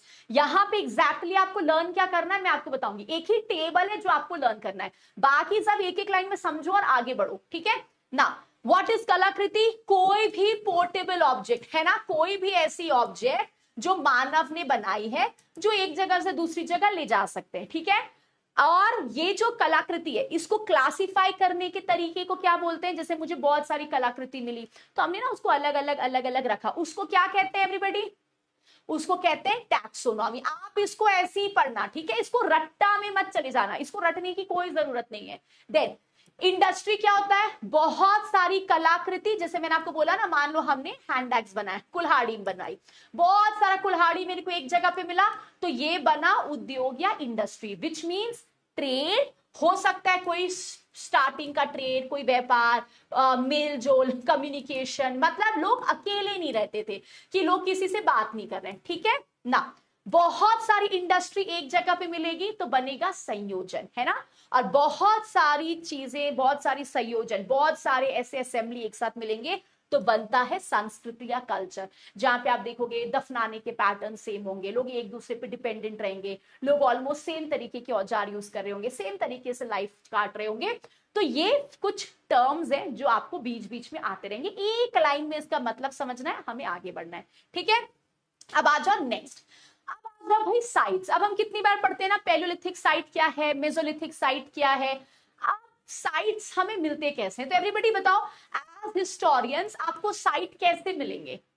क्या हमें स्पेशली उसके लिए सर्वे करना पड़ेगा, या हमको लिटरेचर, हमें कैसे पता कि यही एक जगह है जहां पे पैलियोलिथिक एविडेंस है, या इस जगह पे नवपाषाण नियोलिथिक एविडेंस है, हमको कैसे पता कि यही साइट है? How do we know? Sites को कैसे आइडेंटिफाई करेंगे? एंड इसके टिल हियर किसी को कोई भी प्रॉब्लम है? यहां तक सब कुछ क्लियर है, कोई इश्यू नहीं है अभी तक, ठीक है। इस टॉपिक में guys you have to be smart, हमें वर्ड टू वर्ड रट्टा बिल्कुल भी नहीं मारना है। एक दो टेबल्स आपको लर्न करने जो मैं आपको बताऊंगी, उससे ज्यादा इस पे फंसना नहीं है, ठीक है। अब बताओ साइट्स कैसे पता चलेगा?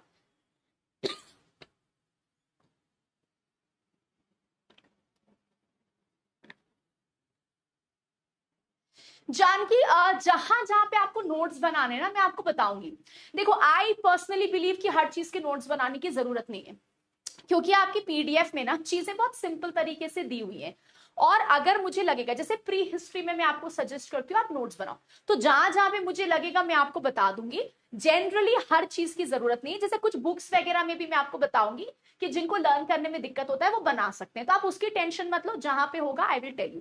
अभी इसमें कुछ नोट्स नहीं बनाने, इसको एक एक लाइन में पढ़ के आगे बढ़ जाओ, ठीक है। आप एवरीबॉडी बताओ, हमें साइट्स कैसे पता चलेंगे कि यही साइट है जहां पे आयरन मिलने वाला है, या यही साइट में कुछ मिल सकता है, कैसे पता? यस वर्षा, एक्सप्लोर करके, बुक की रेफरेंस से, correct, very good. Geography, very good, सब बडिंग हिस्टोरियंस, वेरी गुड। हमें कैसे पता चलेगा साइट है? पहले बात तो बुक से, ठीक है। अब जैसे आप देखोगे जब आप अलेक्जेंडर इन्वेजन करोगे, अलेक्जेंडर इंडिया में आते हैं, एक रीजन ये भी था ना, चलो वो उनका आर्किमिडीन, स्पेशली आप देखोगे उनकी लड़ाई चल रही है ग्रीक्स और आर्किमिडीज के बीच में, वो अलग स्टोरी है। इनको बुक्स में लोग इंडिया के बारे में बात करते हैं, बुक्स में लोग बताते हैं इंडिया कितना अमीर है, ठीक है। हेरोडोटस कहते हैं कि इंडिया से इतना पैसा आ रहा है जो कहीं से भी नहीं आ रहा है। तो सबसे पहले बुक्स, जैसे वेद, अब वेद में कुछ चीजें लिखी हुई है, कुछ एरियाज के नाम लिखे हैं, तो सबसे पहले इट इज बुक्स की, जब हम बुक पढ़ते हैं बुक्स में बहुत सारे साइट्स का रेफरेंस है तो हमको पता लगता है। दूसरा दूसरा कुड बी सर्वे मेथड, ठीक है, हम सर्वे करते हैं हमें पता लगता है। तीसरा मेथड क्या है? ट्रैवलर्स हो गए, हमारे बेसिक बुक्स हो गए, सर्वे हो गया, ठीक है। केव्स, लैंडस्लाइड, करेक्ट ऋषभ, ठीक है। एक्सीडेंटल ऑल्सो, हम चल रहे हैं और हमें सडनली एक्सीडेंटली, जैसे ना बहुत सारे कॉपर की होड़, होड़ क्या होती है, जैसे जब कोविड का पहला वेव आया था तो आपने देखा ना, पहले वेव में हम सब सैनिटाइजर होल्ड कर रहे थे, मास्क इकट्ठा कर रहे थे, तो जैसे आप देखोगे प्याज का रेट बढ़ जाता है क्योंकि लोग प्याज को होल्ड करने लगते हैं। तो होल्ड करना मतलब होता है बहुत सारे क्वांटिटीज लेके अपने पास रखे हो, डिस्ट्रीब्यूट नहीं कर रहे हो। तो बहुत सारे ना ऐसे कॉपर के हमें होल्ड्स मिलते हैं, जैसे बहुत बार अभी हुआ, जैसे ना एग्रीकल्चर हो रहा है, खेती बाड़ी हो रही, कुल्हाड़ी चलाए जा रहे हैं एंड फील्ड में ऐसे ऐसे कॉपर के ना पूरे पॉट्स निकले, तो एक्सीडेंटल हमको साइट मिल गया, बुक से मिल गया, सर्वे से मिल गया। कभी कभी क्या होता है, हाई डेफिनेशन सैटेलाइट इमेजेस जो होते हैं ना, उसके थ्रू भी पता लग जाता है कि यहाँ पे कोई ओल्ड नदी थी जो सूख गई है, या यहाँ पे ना कोई ग्रेव, कोई कब्र था पहले, या जहां पे लोग दफनाए जाते थे वो वाला एरिया है। तो इस तरीके से ना हमें साइट्स पता लगते हैं। अब ये सब आपको वन लाइनर में आएगा, अब इसको बैठ के रटना मत। अब साइट्स ना चार तरीके से हमको मिलते हैं। एक है पुरातत्व संदर्भ के अनुसार, by archaeological context. Archaeological context का मतलब क्या है, हमको साइट कहां पे मिला है। जैसे देखो, एक हो गया कि मेरे को ना ऊपर ही ऊपर जमीन पे मिल गया, तो हमको सरफेस पे मिल गया, ऊपर ऊपर जमीन पे मिल गया। एक हुआ कि जमीन के मल्टीपल लेयर है, आज आप खोदोगे नीचे तो मल्टीपल लेयर्स है ना। एक हो गया कि मेरे को ना नीचे वाले लेयर पे साइट मिला। एक स्पेश तो ना, एक होता है कहां मिला है, किस कॉन्टेक्स्ट में मिला है, ऊपर ऊपर सतह पे मिला है कि और अंदर गए तो मिला है, कैसे मिला है। दूसरा होता है बाय आर्टिफैक्ट कॉन्टेक्स्ट, कलाकृति की सामग्री के अनुसार, कि भाई हमको जो साइट मिली, ठीक है, अब इस साइट में क्या मिल रहा है, क्या हमको आयरन मिला, क्या हमको लकड़ी, लकड़ी तो खैर आपको मिलेगा नहीं, ठीक है, आयरन मिला, या हमको स्पेसिफिकली हड्डी मिला। तो ऐसे साइट्स को भी आइडेंटिफाई किया जाता है कि मिला क्या है, जो है वो क्या है। तो हो सकता है वो आयरन एज साइट हो सकता है वो ब्रॉन्ज एज साइट हो, तो क्या। Third is by geographical location, जैसे कुछ ऐसे साइट्स हैं, जैसे आप देखोगे जो केव्स में है, जैसे ऊपर आप देखोगे कुछ साइट होगी जो पहाड़ पे होगी, कुछ ऐसी साइट होगी जो मे बी पानी के अंदर होगी, जो डूब गई होगी। तो देन इट इज की ज्योग्राफिकल लोकेशन का है उस साइट का। And fourth is by artifact related to site function, कि जैसे मान लो अगर मेरे को आयरन मिला, ठीक है, तो अब हम कह सकते हैं कि ये आयरन एज साइट है। हम कह सकते हैं कि हो सकता है ये ना लेटर वैदिक की साइट होगी। हम कह सकते हैं हो सकता है ये 6th सेंचुरी की साइट होगी, क्योंकि तब आयरन यूज करते थे। तो इस तरीके से टाइप्स, जो साइट्स होते हैं ना, वो अलग अलग टाइप्स के होते हैं। एक डिपेंड करता है कहाँ पे है, एक डिपेंड करता है वहां पे क्या मिला है। एक जैसे मान लो बहुत सारी मेरे को कुल्हाड़ी मिली, हैंड एक्स मिली, तो हम कह सकते हैं ये फैक्ट्री साइट है, ठीक है। एक डिपेंड करता है कि जो हमें मिला है वो किस तरीके से एविडेंस दे रहा है। तो ऐसे साइट्स के अलग अलग तरीके से हम साइट्स को आइडेंटिफाई करते हैं, और साइट्स के अलग अलग तरीके होते हैं, एंड डिपेंडिंग ऑन ज्योग्राफी, क्या फंक्शन है, किस लेयर में मिला है, हम उन साइट्स को आइडेंटिफाई करते हैं, ठीक है। नेक्स्ट, अब यहां तक कोई भी प्रॉब्लम एवरीबॉडी, यहां पे फर्स्ट सेक्शन खत्म हो गया, ये सेकंड सेक्शन शुरू होता है। यहां पे थोड़ा सा आपको ध्यान देना है, क्योंकि एक्चुअली जो क्वेश्चंस आपको आते हैं वो यहां से आते हैं। अभी तक किसी को कोई भी प्रॉब्लम है, ठीक है, आपको पता है आपको कैसे पढ़ना है। रिमेंबर, यहां से आपको वन लाइनर आएगा, अगर 5 लाइन आता है तो इसी तरीके से एक एक लाइन फैक्ट आएंगे, इसमें कुछ रट्टा नहीं मारना है, बहुत ही सिंपल क्लियर है। आपको कहां लर्न करना है मैं आपको बताऊंगी, ठीक है। तो यहां तक कोई भी इश्यू नहीं है, आगे चल सकते हैं हम।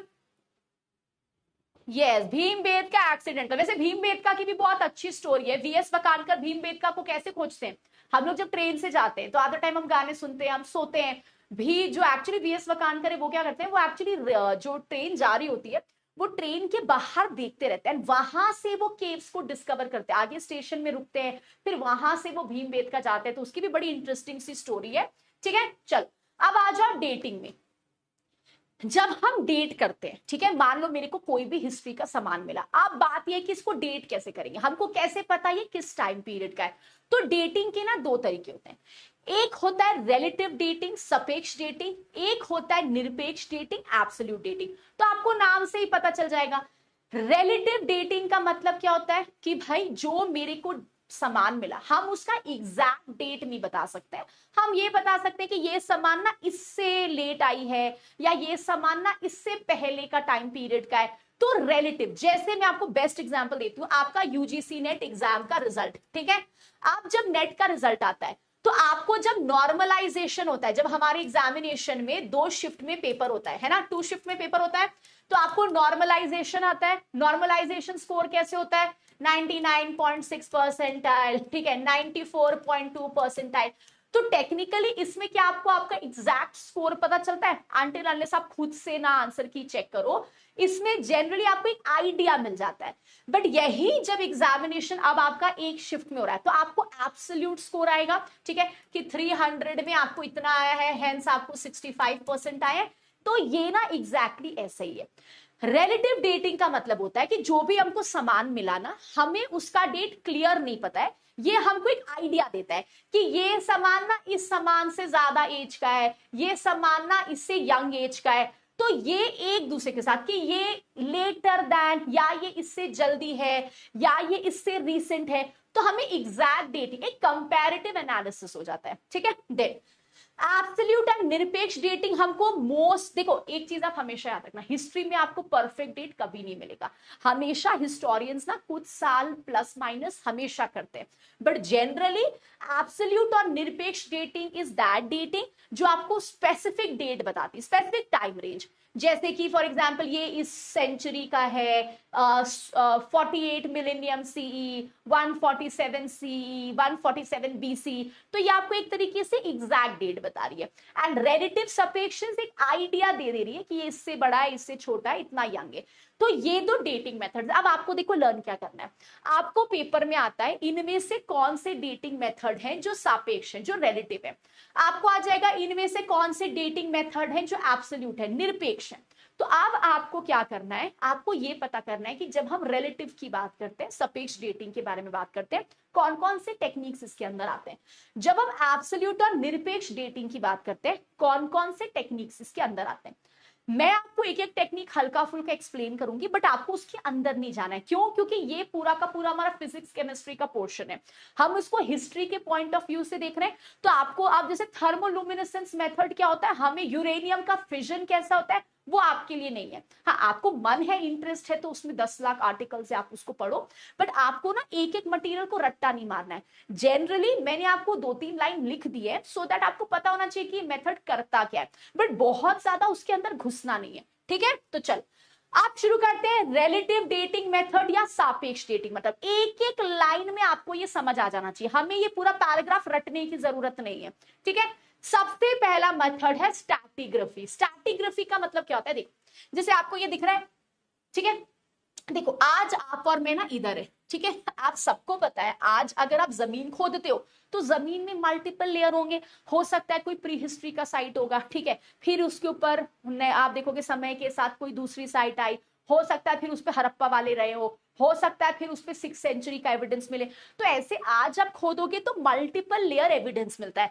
तो स्ट्रैटिग्राफी ना ये होती है, अज्यूमिंग कि हम लोग सब यहाँ पे, ठीक है, यू विल सी स्पेसिफिकली, जैसे मान लो, अब मान लो मेरे को कोई सामान ना यहाँ पे मिला है, मान लो यहाँ पे मेरे को कोई हड्डी मिली है, ठीक है, और मेरे को यहाँ पे कोई पॉटरी मिला है, मिट्टी का टुकड़ा मिला है। तो आप बता सकते हो एवरीबॉडी कौन सा सबसे ओल्ड है और कौन सा न्यू है, हम एनालिसिस करके बता सकते हैं ना। तो रिलेटिव क्या होता है, एक आइडिया दे देगा कि ये सामान इससे लेट है, ये सामान इससे पहले का है। तो अगर मान लो मेरे को इस लेयर में हड्डी मिली और इस लेयर में मेरे को पॉटरी मिला, तो कौन सा सामान लेट है, कौन सा सामान आपको अर्लीस्ट एविडेंस दे रहा है, बताओ। ओल्ड, कौन सा पुराना होगा, which will give you old age evidences, ये हड्डी या ये पॉटरी। ऑब्वियसली हड्डी है ना, क्यों? क्योंकि भाई ये अगर मेरे को नीचे लेवल पे मिली, इसका मतलब है ये पहले की पीरियड है, फिर धीरे धीरे और मिट्टी आए, सोसाइटी आए, कम्युनिटी आए, ऊपर ऊपर आते गए, तो ये मेरे को जो पॉटरी मिला ये रीसेंट है, क्योंकि ये इतने ही दूर पे हमको मिला है, लेकिन हड्डी मुझे इतने दूर पे मिली है। तो स्ट्रैटिग्राफी जो है ना, ये लेयरिंग है, कि जमीन में मल्टीपल लेयर्स है, हमें हर लेयर, अब जैसे मान लो मेरे को यहाँ पे आयरन मिला, ठीक है, और मेरे को यहाँ पे हड्डी मिली, तो stratigraphy is a relative method, सापेक्ष डेटिंग, जो आपको एक आइडिया देता है कि ये जो मेरे को हड्डी मिली है ये ओल्ड है comparatively compare to this pottery या मिट्टी का टुकड़ा। सो अज्यूमिंग कि सॉइल के मल्टीपल डिपॉजिट्स है, नीचे के लेयर्स हमेशा पुराने होंगे कंपेयर टू ऊपर के लेयर्स जो कहीं ना कहीं अभी रिसेंट होंगे, यंगर होंगे।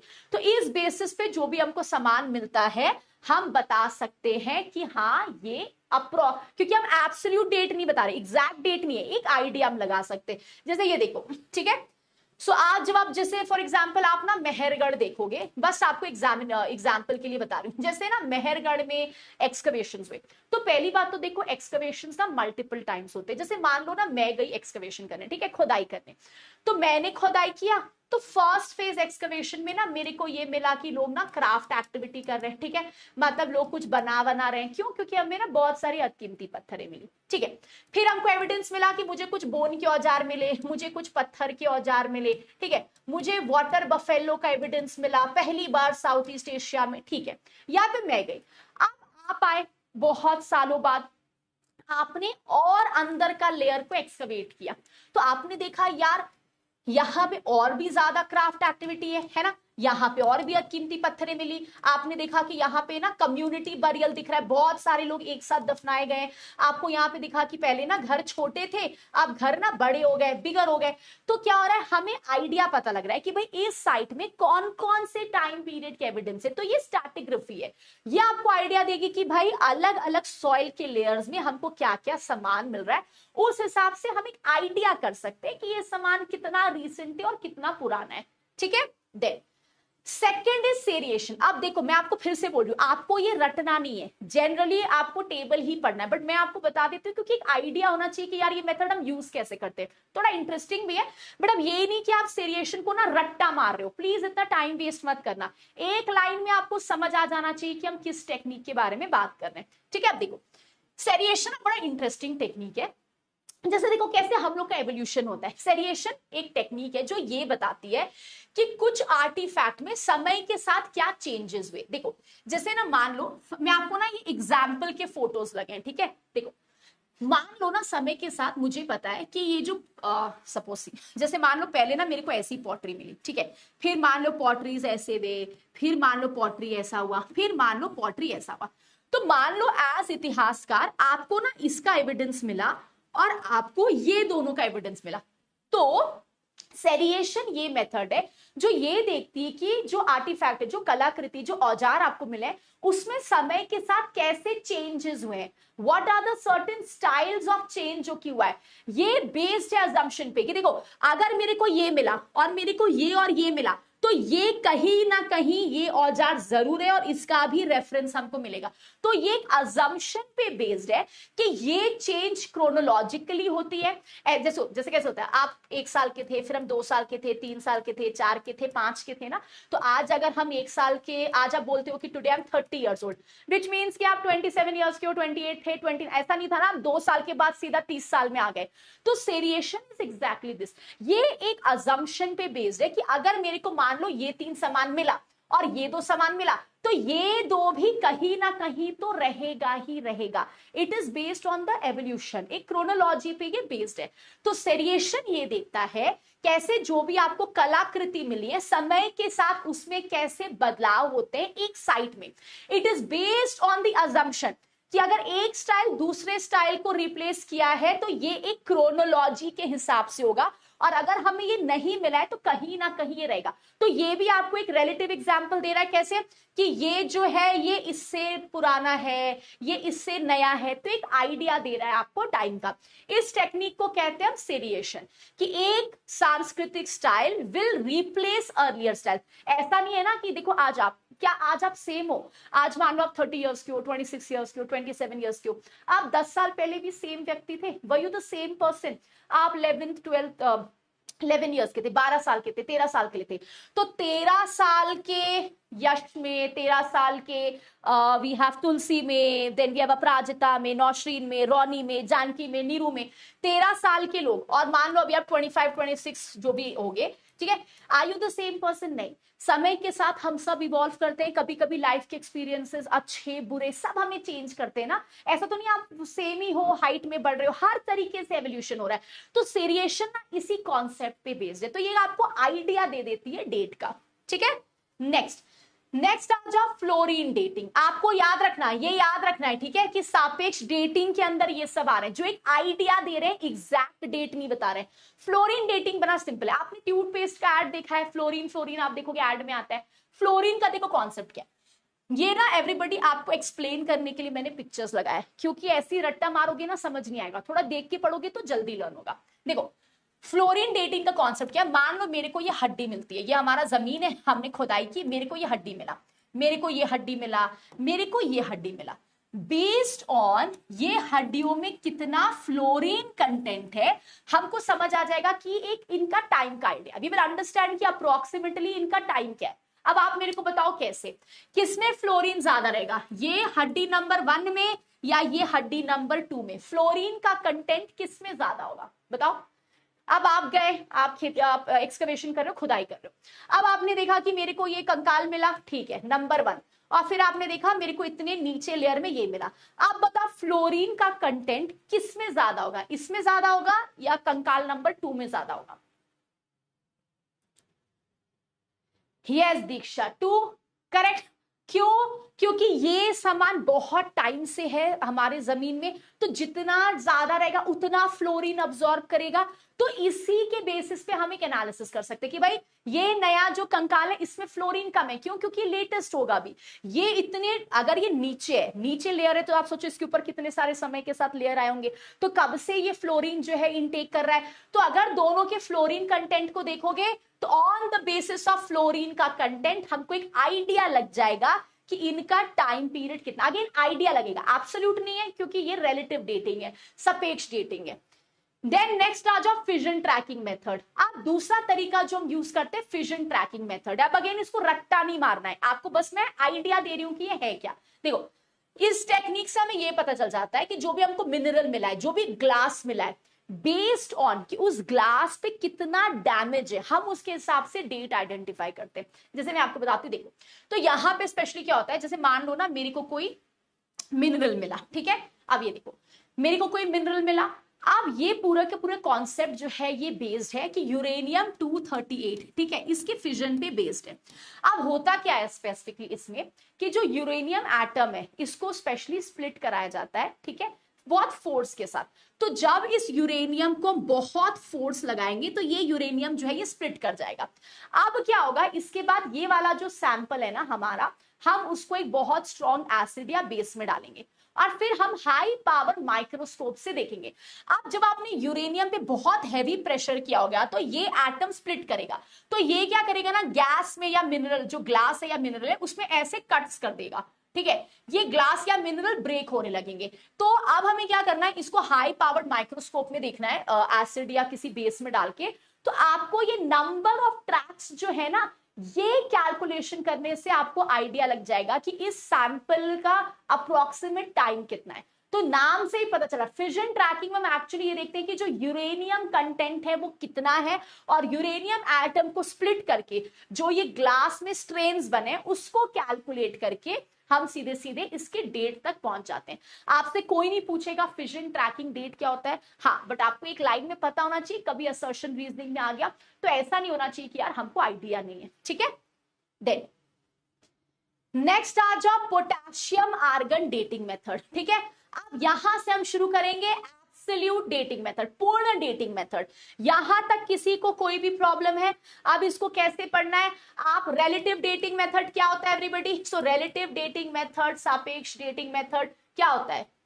ठीक है। सो यहाँ पे हम रिलेटिव डेटिंग मेथड रुक दो, अब इसको पहले आप एक बार मेरे साथ रिवाइज कर लो, फिर हम एब्सोल्यूट में जाएंगे। सो रिलेटिव डेटिंग मेथड क्या होता है, जो आपको एक आइडिया देता है कौन कौन सी चीजें आती हैं। तो रिमेंबर फ्लोरीन डेटिंग, ठीक है, फ्लोरीन डेटिंग के साथ साथ रिमेंबर स्ट्रैटिग्राफी, सेरिएशन। अब एक एक लाइन में आपको पता है कि ये क्या होते हैं। यहां तक किसी को कोई भी प्रॉब्लम है, anyone has any issue, concept एक एक लाइन में समझ आ गया। अब हम एब्सोल्यूट किए, ठीक है। तो सबसे पहले याद रखना fission track dating which is विघटन ट्रैक डेटिंग। उसके बाद potassium argon argon argon dating. ये क्या होता है, जैसे देखो मान लो आपके पास ना कोई भूकंप ज्वालामुखी कहीं फटी और आपके पास ना एक ज्वालामुखी का चट्टान है। अब आप उसको चट्टान को, जब वो चट्टान जो है वो ठंडा हो जाता है, सॉलिड हो जाता है, उस पे हम मेजर करते हैं कि कितना आयरन गैस और पोटेशियम गैस है। उस हिसाब से हमको एक आइडिया लग जाता है डेट का। उसके अलावा दूसरी डेटिंग मेथड जिसको हम कहते हैं आर्कियोमैग्नेटिक डेटिंग। आर्कियोमैग्नेटिक डेटिंग स्पेशली ना बड़ा इंटरेस्टिंग सा डेटिंग टेक्निक है। देखो आप सबको पता है कि हमारी जो पृथ्वी है उसका मैग्नेटिक फील्ड है। तो ये आपको अंडरस्टैंडिंग के लिए, जैसे देखो मान लो ना कभी हमारी पृथ्वी का जो मैग्नेटिक फील्ड है वो इस तरीके से, ठीक है, और मान लो यहाँ पे कोई मिट्टी है तो वो इस तरीके का मैग्नेटिक फील्ड अब्सॉर्ब करेगी, ठीक है। तो यहाँ पे आर्कियोमैग्नेटिक डेटिंग में क्या होता है, जैसे मान लो फॉर एग्जांपल कोई हमको मैग्नेटिक पार्ट, जैसे मान लो कोई आपको ना बहुत सारे हमें मिलते हैं ना भट्टी के एविडेंसेस, मान लो आप कोई भट्टी का ऐसा कुछ क्ले उठा के लिया, मिट्टी उठा के लिया, अब जब हम उसका एनालिसिस करते हैं तो हम ये देखते हैं कि उसकी जो स्पेसिफिकली हमारी आर्कियोमैग्नेटिक डेटिंग में हम ये देखते हैं कि इनका जो सैंपल है उसका मैग्नेटिक फील्ड कहाँ फोकस कर रहा है। क्या ये इधर फोकस कर रहा है मैग्नेटिक फील्ड, कि ये इधर फोकस कर रहा है या इधर फोकस कर रहा है। फिर हम ये देखते हैं कि जब पृथ्वी में मैग्नेटिक फील्ड ऐसा था तो ये कौन सा टाइम पीरियड है, और उस हिसाब से हम दोनों को मैच करते हैं और हमको डेट पता लग जाता है कि अप्रोक्सीमेटली किस टाइम का है। तो ये आर्कियोमैग्नेटिक डेटिंग आप उन्हीं चीज पे यूज कर सकते हो जिसपे मैग्नेटिक पार्टिकल्स हो। जैसे आप भट्टी कर रहे हो, जैसे आप प्रॉपर मिट्टी को हाई टेम्परेचर पे बर्न कर रहे हो, ये सब हो गया। जैसे पॉटरी बना रहे हो, जैसे फॉर एग्जांपल मान लो अगेन कोई क्ले मिट्टी हो गई, ये सब चीजों पे हम ये मेथड यूज कर सकते हैं। हम ये देखते हैं कि मैग्नेटिक फील्ड इस मेथड का, इस पूरे के पूरे स्ट्रक्चर का कहाँ है, फिर हम उसको पृथ्वी के मैग्नेटिक फील्ड के साथ मैच करते हैं कि कभी ये ऐसे हो सकता है, ऐसे हो सकता है, ऐसे हो सकता है, फिर हमको आइडिया लग जाएगा कि ये अप्रोक्सीमेटली किस टाइम पीरियड का मैग्नेटिक डेटिंग है, ठीक है।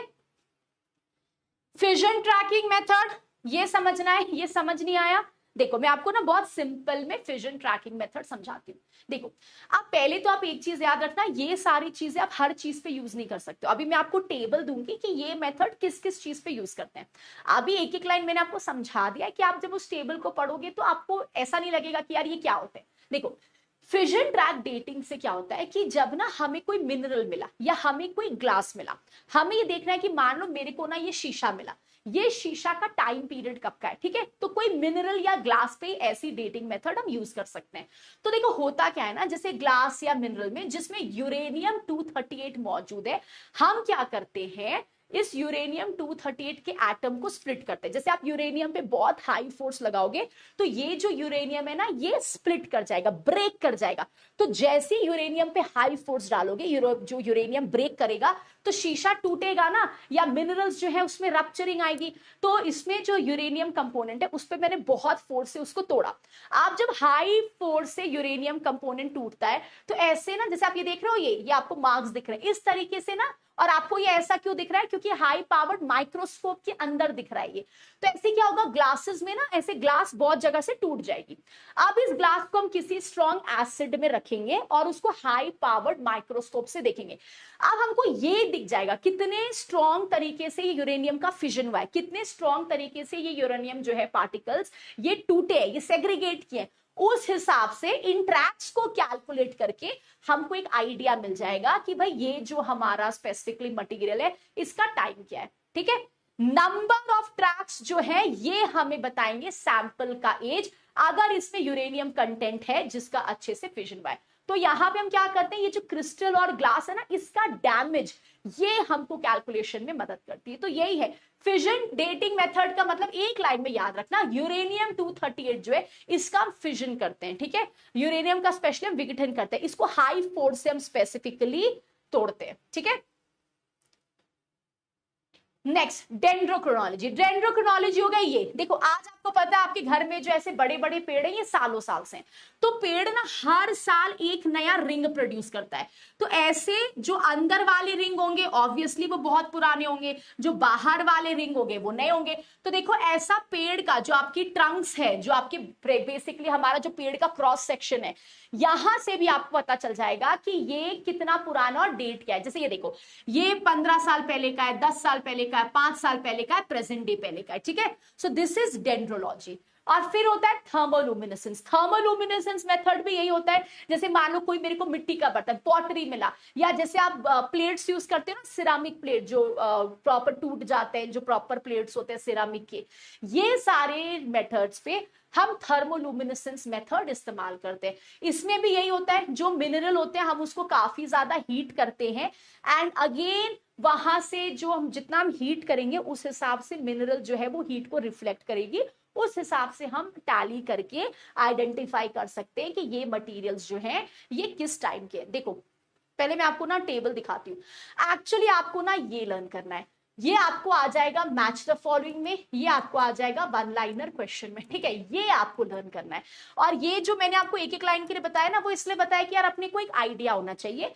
अगर आप चाहो तो ये वाला पार्ट छोड़ सकते हो, बट क्योंकि अभी आपके पास टाइम है तो आप इसको पढ़ लेना। देखो आप देखो, सबसे पहले कार्बन 14 मेथड, ठीक है। हम ये चेक करेंगे कि जो सामान हमें मिला है उसमें कितना कार्बन कंटेंट है, कितना कार्बन कंटेंट खत्म हुआ है। तो किस किस चीज पे हम यूज कर सकते हैं, कोयला, लकड़ी, सीड, बोन्स, ये मैच द फॉलोइंग आपको आएगा। आपको डेटिंग मेथड आ जाएगा, they will tell you match it. तो ये सारे मेथड्स ना हम हर चीज में यूज नहीं करते हैं।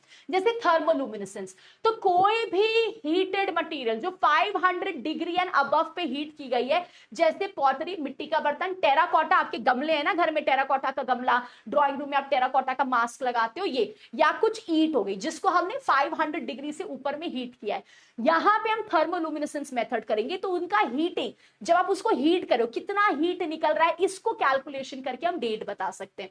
पोटेशियम आर्गन, जब हम ये चेक करते हैं कि कितना पोटेशियम आर्गन गैस है, ये हम वोल्केनिक रॉक्स पे अप्लाई कर सकते हैं जो 1 लाख ईयर्स अगो।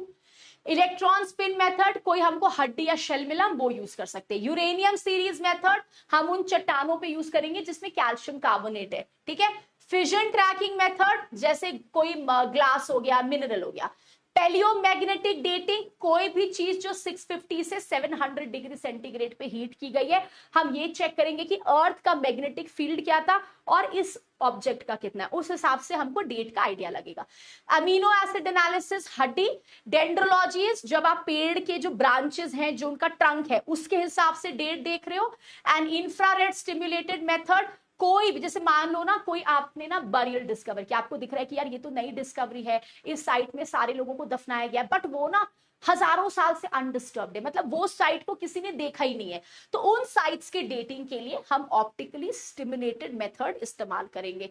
ये टेबल एक्चुअली आपको लर्न करनी है, मैंने आपको इसीलिए एक एक लाइन में इंपॉर्टेंट बता दिया है, जनरली आपको आएगा नहीं पेपर में, ठीक है, बिकॉज इसके आप अंदर घुसोगे तो ये पूरी की पूरी इसके पीछे फिजिक्स है, पूरा का पूरा थर्मोलुमिनेसेंस पे पूरी की पूरी आर्टिकल्स हैं जो आपको पूरा प्रोसेस का एक एक डिटेल, हमें उसको वैसे नहीं पढ़ना है, हमें उसको हिस्ट्री के हिसाब से पढ़ना है कि अच्छा ठीक है यार ये साइंटिफिक मेथड्स हमें डेट कैसे बताते हैं। तो एक लाइन में आप आइडिया रखना, आपको इतना डिटेल में कोई नहीं पूछेगा, ठीक है। एंड ये कि जब हड्डी मिला तो कौन सा मेथड यूज करेंगे, कैल्शियम कार्बोनेट से चट्टान पे कौन सा मेथड यूज करेंगे, मिट्टी के बर्तन पे कौन सा मेथड यूज करेंगे, ये आपको लर्न करना है, ठीक है। So learn this table. Now we will move back to C14। अब देखो ये C14 ना, एक बार आपको ना ये आया था क्वेश्चन। अब C14 देखो क्या है, हमारा जो वातावरण है ना, पहले तो ये पूरा का पूरा C14 American chemist Willard Libby ने 1949 में डिस्कवर किया था, ठीक है। अब हमारे वातावरण में ना C12 ऑर्डिनरी कार्बन और C14 हमारे वातावरण में है, ठीक है। C14 कैसे बनता है, जब नाइट्रोजन पे स्पेसिफिकली आप देखोगे सूर्य की किरणें पड़ती, जैसे ये देखो, जैसे सूर्य की किरणें जो है ये स्पेसिफिकली जब नाइट्रोजन पे पड़ती है फॉर एग्जाम्पल, तो इन दैट प्रोसेस कार्बन 14 जो है ये प्रोड्यूस होता है। तो हमारे वातावरण में ना सिंपल कार्बन और कार्बन 14 मौजूद है। अब होता क्या है, जैसे मान लो पेड़ है, तो जब आप फोटोसिंथेसिस का प्रोसेस देखते हो, जब मान लो प्लांट्स खाना बनाते हैं, तो आपने पूरा फूड साइकिल पढ़ा है। तो ये क्या करते हैं, ये इसी कार्बन को अब्सॉर्ब करते हैं वातावरण से। अब मान लो कोई जानवर इस पेड़ को खा रहा है, तो ये कार्बन C14 इस जानवर के बॉडी में चला गया, ठीक है। तो ये पूरा, अब हम दूसरा डेटिंग मेथड यूज करते हैं, C14 डेटिंग। मतलब हम ये चेक करते हैं कि ये जो ऑब्जेक्ट हमारे पास है इसमें कार्बन का कंटेंट कितना है, ठीक है। तो अब आप मेरे को बताओ, जब मान लो ये जानवर मर गया और जब मान लो ये पेड़ सूख गई, पेड़ मर गई, तो क्या C14 अभी भी ये ले रहे होंगे या C14 खत्म हो चुका होगा, ठीक है। So this is the concept of C14। तब तक आप मुझे आंसर दो, हमारे वातावरण में C12 और C14 मौजूद है, ठीक है। अब ये C14 पेड़ जब अब्सॉर्ब करते हैं, खाना बनाते हैं, तो ये C14 लेते हैं। कोई जानवर अगर इस पेड़ को खा रहा है तो C14 जानवर में चला गया।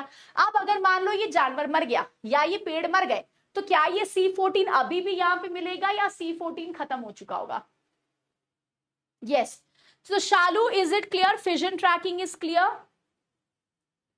Yash, fission tracking is clear? Yes, दीक्षा।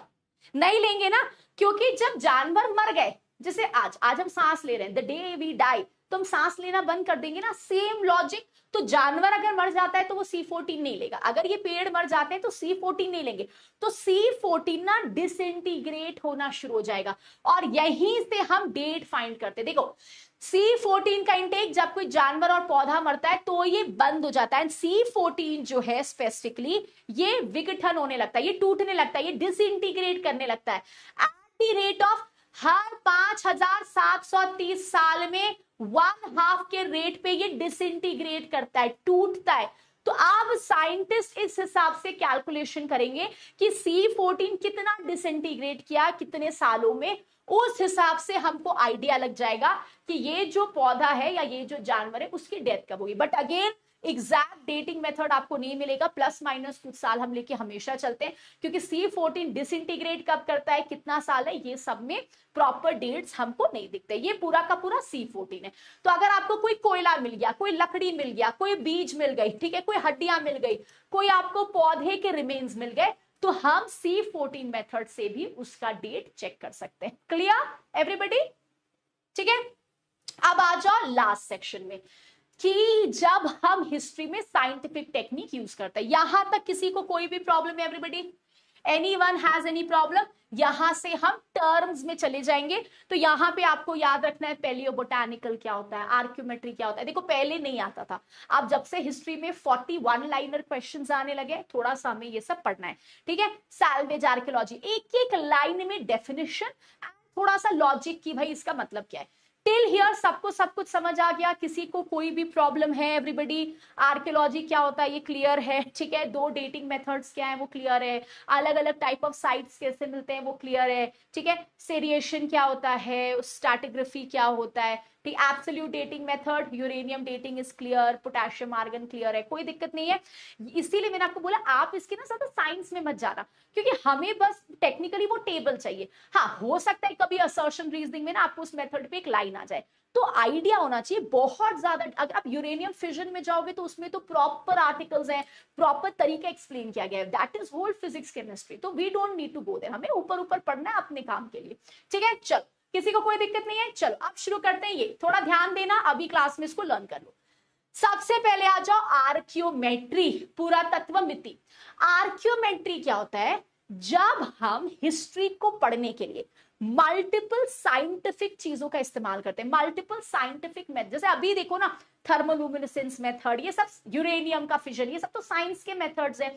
तो archaeometry is the range of science techniques, वैज्ञानिक टेक्निक्स जो हम हिस्ट्री में यूज करते हैं टू एनालाइज वो मटेरियल या ऑब्जेक्ट, ठीक है ना। अब जैसे कैसे, हमारा मतलब क्या है, तो ये देखो सबसे पहले जैसे मान लो ना एवरीबॉडी मेरे को एक पॉटरी मिला, ठीक है, मेरे को एक पॉटरी क्या होता है, मिट्टी के बर्तन हो गए, ठीक है। मेरे को ये पॉटरी का टुकड़ा मिला। अब मैं इसमें बहुत सारे साइंटिफिक मेथड्स लगाती हूँ, जैसे मान लो ना मैंने इस पॉटरी का केमिकल एनालिसिस किया, ठीक है, तो मेरे को समझ आ गया कौन सी मिट्टी से बनी है, कौन सी क्ले से बनी है, कितना हीट किया गया है इसको। तो कहीं ना कहीं ये मेरे को हिस्ट्री बता सकती है या नहीं, ये मेरे को ये बताएगी ना कि ये जो मिट्टी दिख रहा है ये लोकल मिट्टी है, कि ये मिट्टी ऐसा भी हो सकता है कि यार इस पूरे जगह पे ये मिट्टी नहीं है तो ये कहीं दूर से मिट्टी ली हुई है, अगेन विच शोज कुछ तरीके का बातचीत, कुछ तरीके का इंटरैक्शन, है ना। सो साइंटिफिक मेथड्स, आर्क्योमेट्री या पुरातत्वमिति इज जब हम साइंस के अलग अलग मेथड्स यूज करते हैं और हिस्ट्री को समझने के लिए। लाइक फॉर एग्जाम्पल, ये एग्जाम्पल्स आपको असर्शन रीजनिंग के लिए पता होना चाहिए, अगेन इसको रटना नहीं है, ठीक है। लाइक हमने मिट्टी के पॉटरी के एनालिसिस किया एंड हमें पता चल गया, ठीक है। ऑल्सो आप कंपेयर कर सकते हो कौन सा मटेरियल कब यूज हुआ है, अच्छा मतलब इस टाइम पे ये मटेरियल ज्यादा यूज होता था, तो ये भी हमें चीजें बता रहे हैं। दूसरा, और केमिकल एनालिसिस कैसे होता है, जैसे मान लो ना मैंने दो जगह की मिट्टी, ठीक है, दो जगह के सॉइल का एनालिसिस किया, ठीक है, केमिकल एनालिसिस किया हमने मिट्टी के। सबसे इंटरेस्टिंग चीज क्या है, जब आप मिट्टी का केमिकल एनालिसिस करते हो तो ना वो जगह आप देखोगे जहां पे ना बहुत ज्यादा पशुपालन होते हैं, बहुत ज्यादा जानवर रहते हैं, उस जगह की मिट्टी का नाइट्रोजन कंटेंट बहुत ज्यादा बढ़ा रहता है कंपेयर टू वो जगह जहां पे जानवर नहीं है। तो आप मुझे बताओ, अगर इस एरिया में बहुत ज्यादा नाइट्रोजन कंटेंट है, इस एरिया में है ही नहीं, इसका मतलब क्या है, इसका मतलब है कि इस एरिया में हो सकता है जानवर बंधे हो सकता है यहाँ पशुपालन होता हो सकता है ऐसा कुछ वरांडा कोर्टयार्ड टाइप का स्ट्रक्चर हो जहां पे जानवर होते हो सकता है बुचरिंग खाना, हमें नहीं पता, बट ये आपको हिस्ट्री के बारे में और भी बता रहा है ना। सो दिस ऑल्सो, अब जैसे इनम गांव में हमें ऐसे बहुत सारी मिट्टियां मिली हैं जिसमें नाइट्रोजन कंटेंट ज्यादा है, विच शोज कि यार ये पशुपालन और एक तरीके से डोमेस्टिकेशन के एविडेंस दे रहे हैं। तो जब हम साइंटिफिक टेक्निक्स को हिस्ट्री में यूज करेंगे हमें हिस्ट्री के बारे में और भी मल्टीपल चीजें जो है ये स्पेसिफिकली पता लगेगी। Then comes पेलियोपैथोलॉजी। पेलियोपैथोलॉजी क्या होता है, व्हाट इज पेलियोपैथोलॉजी, पूरा पाषाण विज्ञान। पेलियोपैथोलॉजी होता है जब हम प्री हिस्टोरिक लोगों की हड्डियां पढ़ के हम ये बता सकते हैं कि उनको क्या बीमारी थी। अब आप बताओ क्या हम हड्डियां पढ़ के बीमारी बता सकते हैं, देखो ये कितना इंटरेस्टिंग है, ठीक है। सो पेलियोपैथोलॉजी का मतलब क्या है, जब हम प्री हिस्टोरिक, जैसे मान लो मुझे कुछ हड्डी मिली, अब मैं उस हड्डी से ये देखने की कोशिश कर रही हूं कि लोगों का डिजीज क्या था, किसको क्या बीमारी थी, तो ये हमें कैसे पता चलेगा। जैसे देखो, जैसे ना जिन लोगों को ट्यूबरकुलोसिस होता है या जिन लोगों को अर्थराइटिस होती है, आप देखोगे उनकी हड्डियों में ना स्पेसिफिकली थोड़े से ना मार्क्स रह जाते हैं। तो ऐसे हड्डियों के एनालिसिस, जैसे आप दमदमा महादाह ये सारे हम साइट्स आगे पढ़ेंगे, आप देखोगे मोस्ट ऑफ दी हड्डियों के जब एनालिसिस हुए इट शोड, या जब स्केलेटन हमें जब पूरा पूरा कंकाल मिला उसका एनालिसिस हुआ तो हमें दिखा कि लोगों के माउथ डेंटल हेल्थ अच्छी है, किसी के दांत खराब नहीं है, लेकिन हर आदमी को वहां पे अर्थराइटिस की प्रॉब्लम है। तो ये हम जब बोन से डिजीजेस पढ़ने की कोशिश करते हैं इसको कहते हैं हम पेलियोपैथोलॉजी या पूरा पाषाण विज्ञान। बट आप मुझे ये बताओ और डिजीजेस से हमें और क्या पता सकता है, हड्डी से हमें और क्या पता चल सकता है, बताओ। अब मान लो आपके मेरे पास हड्डी है, क्या मेरे को ये पता चल जाएगा ये आदमी मेल है या फीमेल, क्या मेरे को ये पता चल जाएगा कि सामाजिक असमानताएं, सोशल डिफरेंशिएशन पता चलेगा एवरीबॉडी हड्डी के बेसिस पे, बताओ।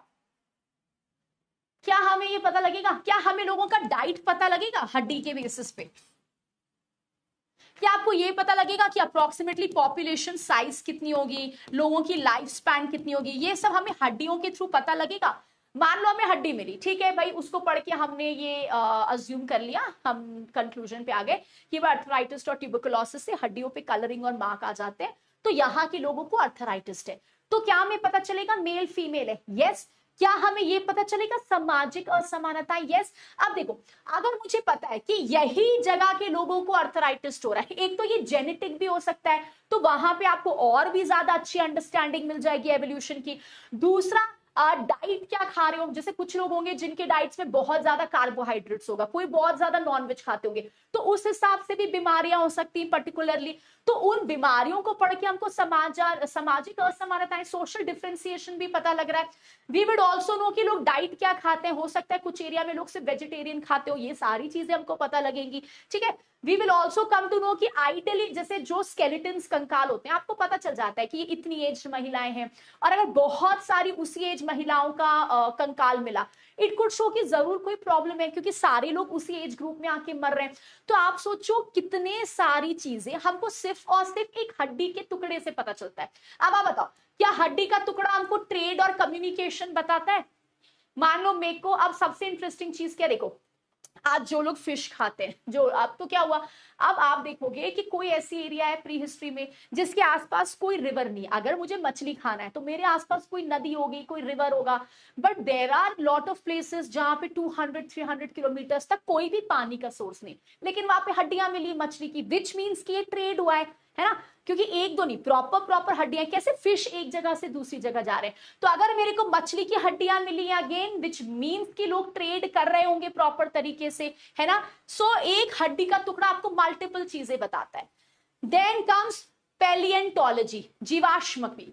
पैलियंटोलॉजी हमको ये बताते हैं जब हम डेड को पढ़ते हैं ओवर सम टाइम एंड उनके बारे में जानने की कोशिश करते हैं, like again so this bones also tells us community के बीच का डिफरेंसेस।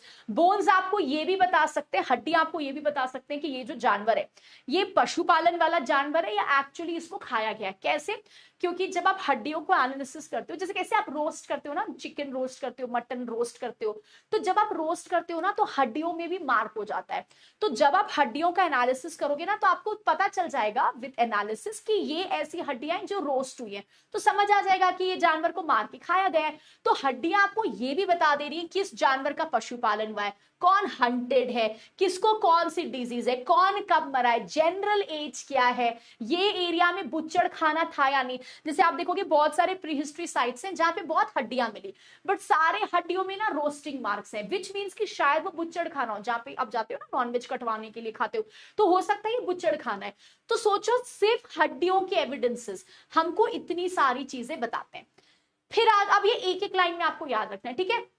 एनवायरमेंटल आर्कियोलॉजी, पर्यावरण पुरातत्व, पर्यावरण नाम से ही पता चल रहा है। एनवायरमेंटल आर्कियोलॉजी में हम ये पढ़ते हैं कि जो ह्यूमन बींग्स है उन्होंने अपने एनवायरमेंट को समय के साथ कैसे डील किया। जैसे फॉर एग्जाम्पल, जैसे देखो आपको बहुत शॉर्ट में बताती हूँ, देखो जब हम पेलोलिथिक पीरियड में थे ना, हम प्लीस्टोसीन एरा में थे। प्लीस्टोसीन एरा का मतलब क्या है, ये ना आइस एज था, हर जगह ना बड़े बड़े पहाड़, ग्लेशियर्स, तो उस एनवायरनमेंट से डील करने के हमने क्या किया, हमने हैंड बैग्स बनाया, बड़े बड़े कुल्हाड़ियां बनाई, हमने जंगली जानवर को मारा, हम ना शिकार कर रहे थे, ठीक है, गैदरिंग कर रहे थे, क्योंकि यही हमारी लाइफ थी और तो कुछ था नहीं। जब हम मेसोलिथिक पीरियड में गए तो होलोसीन पीरियड है। होलोसीन का मतलब क्या होता है, ये ऐसा टाइम था ना जहां पे आप देखोगे बर्फ पिघलने लगी, थोड़ी गर्मी होने लगी, इस पॉइंट ऑफ टाइम पे बारिश होने लगा, तो टेम्परेचर चेंज होने लगा। इसकी वजह से क्या हुआ, आप छोटे छोटे जानवर आए तो ये हैंडबैग्स नहीं चलेगा, हमने छोटे छोटे औजार माइक्रोलिथ बनाना शुरू किया, मछली पकड़ना शुरू किया, आप देखोगे कल्टीवेशन, प्लांट्स का कल्टीवेशन शुरू हुआ। तो समय के साथ पर्यावरण चेंज हुआ और हमने भी अपने आप को अडेप्ट किया। जैसे देखो ना आज नेट का पैटर्न चेंज हो रहा है, आज 10 साल पहले जैसे यूजीसी नेट होता था, पहले सेकंड पेपर थ्योरी होता था, वो खत्म हुआ, फिर 2 पेपर होते थे, वो खत्म हुआ, अब आपका 1 पेपर आ रहा है, धीरे धीरे मूवीज आ रहे हैं, नए नए टॉपिक्स आ रहे हैं, पेपर का पैटर्न चेंज हो रहा है, पहले 1 लाइनर ज्यादा आते थे, अब आप देख रहे हो कि स्पेशली स्टेटमेंट्स आ रहे हैं, तो समय के साथ पैटर्न चेंज हो रहा है ना, सेम अब आप अपने आप को अडेप्ट कर रहे हो, हर नए ट्रेंड्स और पैटर्न्स के साथ आप अडेप्ट करते हो, नए सिरे से तैयारी शुरू करते हो। सेम इज एनवायरमेंटल आर्कियोलॉजी, जब हम पर्यावरण के चेंजेस को अडेप्ट करते हैं, और ये स्टडी आपको वो पढ़ाता है।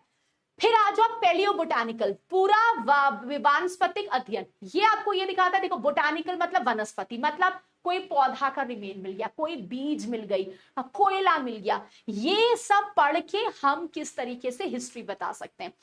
फिर आता है सैल्वेज आर्कियोलॉजी, बचाव पुरातत्व। बचाव पुरातत्व का मतलब क्या होता है, जैसे मान लो कोई डैम बन रहा है, मेरे को पता है कि ये ऐतिहासिक मॉन्यूमेंट इधर है, लेकिन अगर ये डैम बनेगा तो ये मेरी मॉन्यूमेंट खराब हो जाएगी, तो हम लोग क्या करेंगे, बचाव का काम करेंगे। जैसे जो आर्कियोलॉजिकल सर्वे ऑफ इंडिया करती है, क्या करते हैं, मूवमेंट्स आइडेंटिफाई करते हैं, या तो उनको रिलोकेट कर दो, जो रिलोकेट नहीं होगा उसका डुप्लीकेशन कर दो। तो सैल्वेज आर्कियोलॉजी में आप ये देखते हो कहां कहां पे कौन कौन से मॉन्यूमेंट हैं जो थ्रेट में, और हम उसको बचाने की कोशिश करते हैं।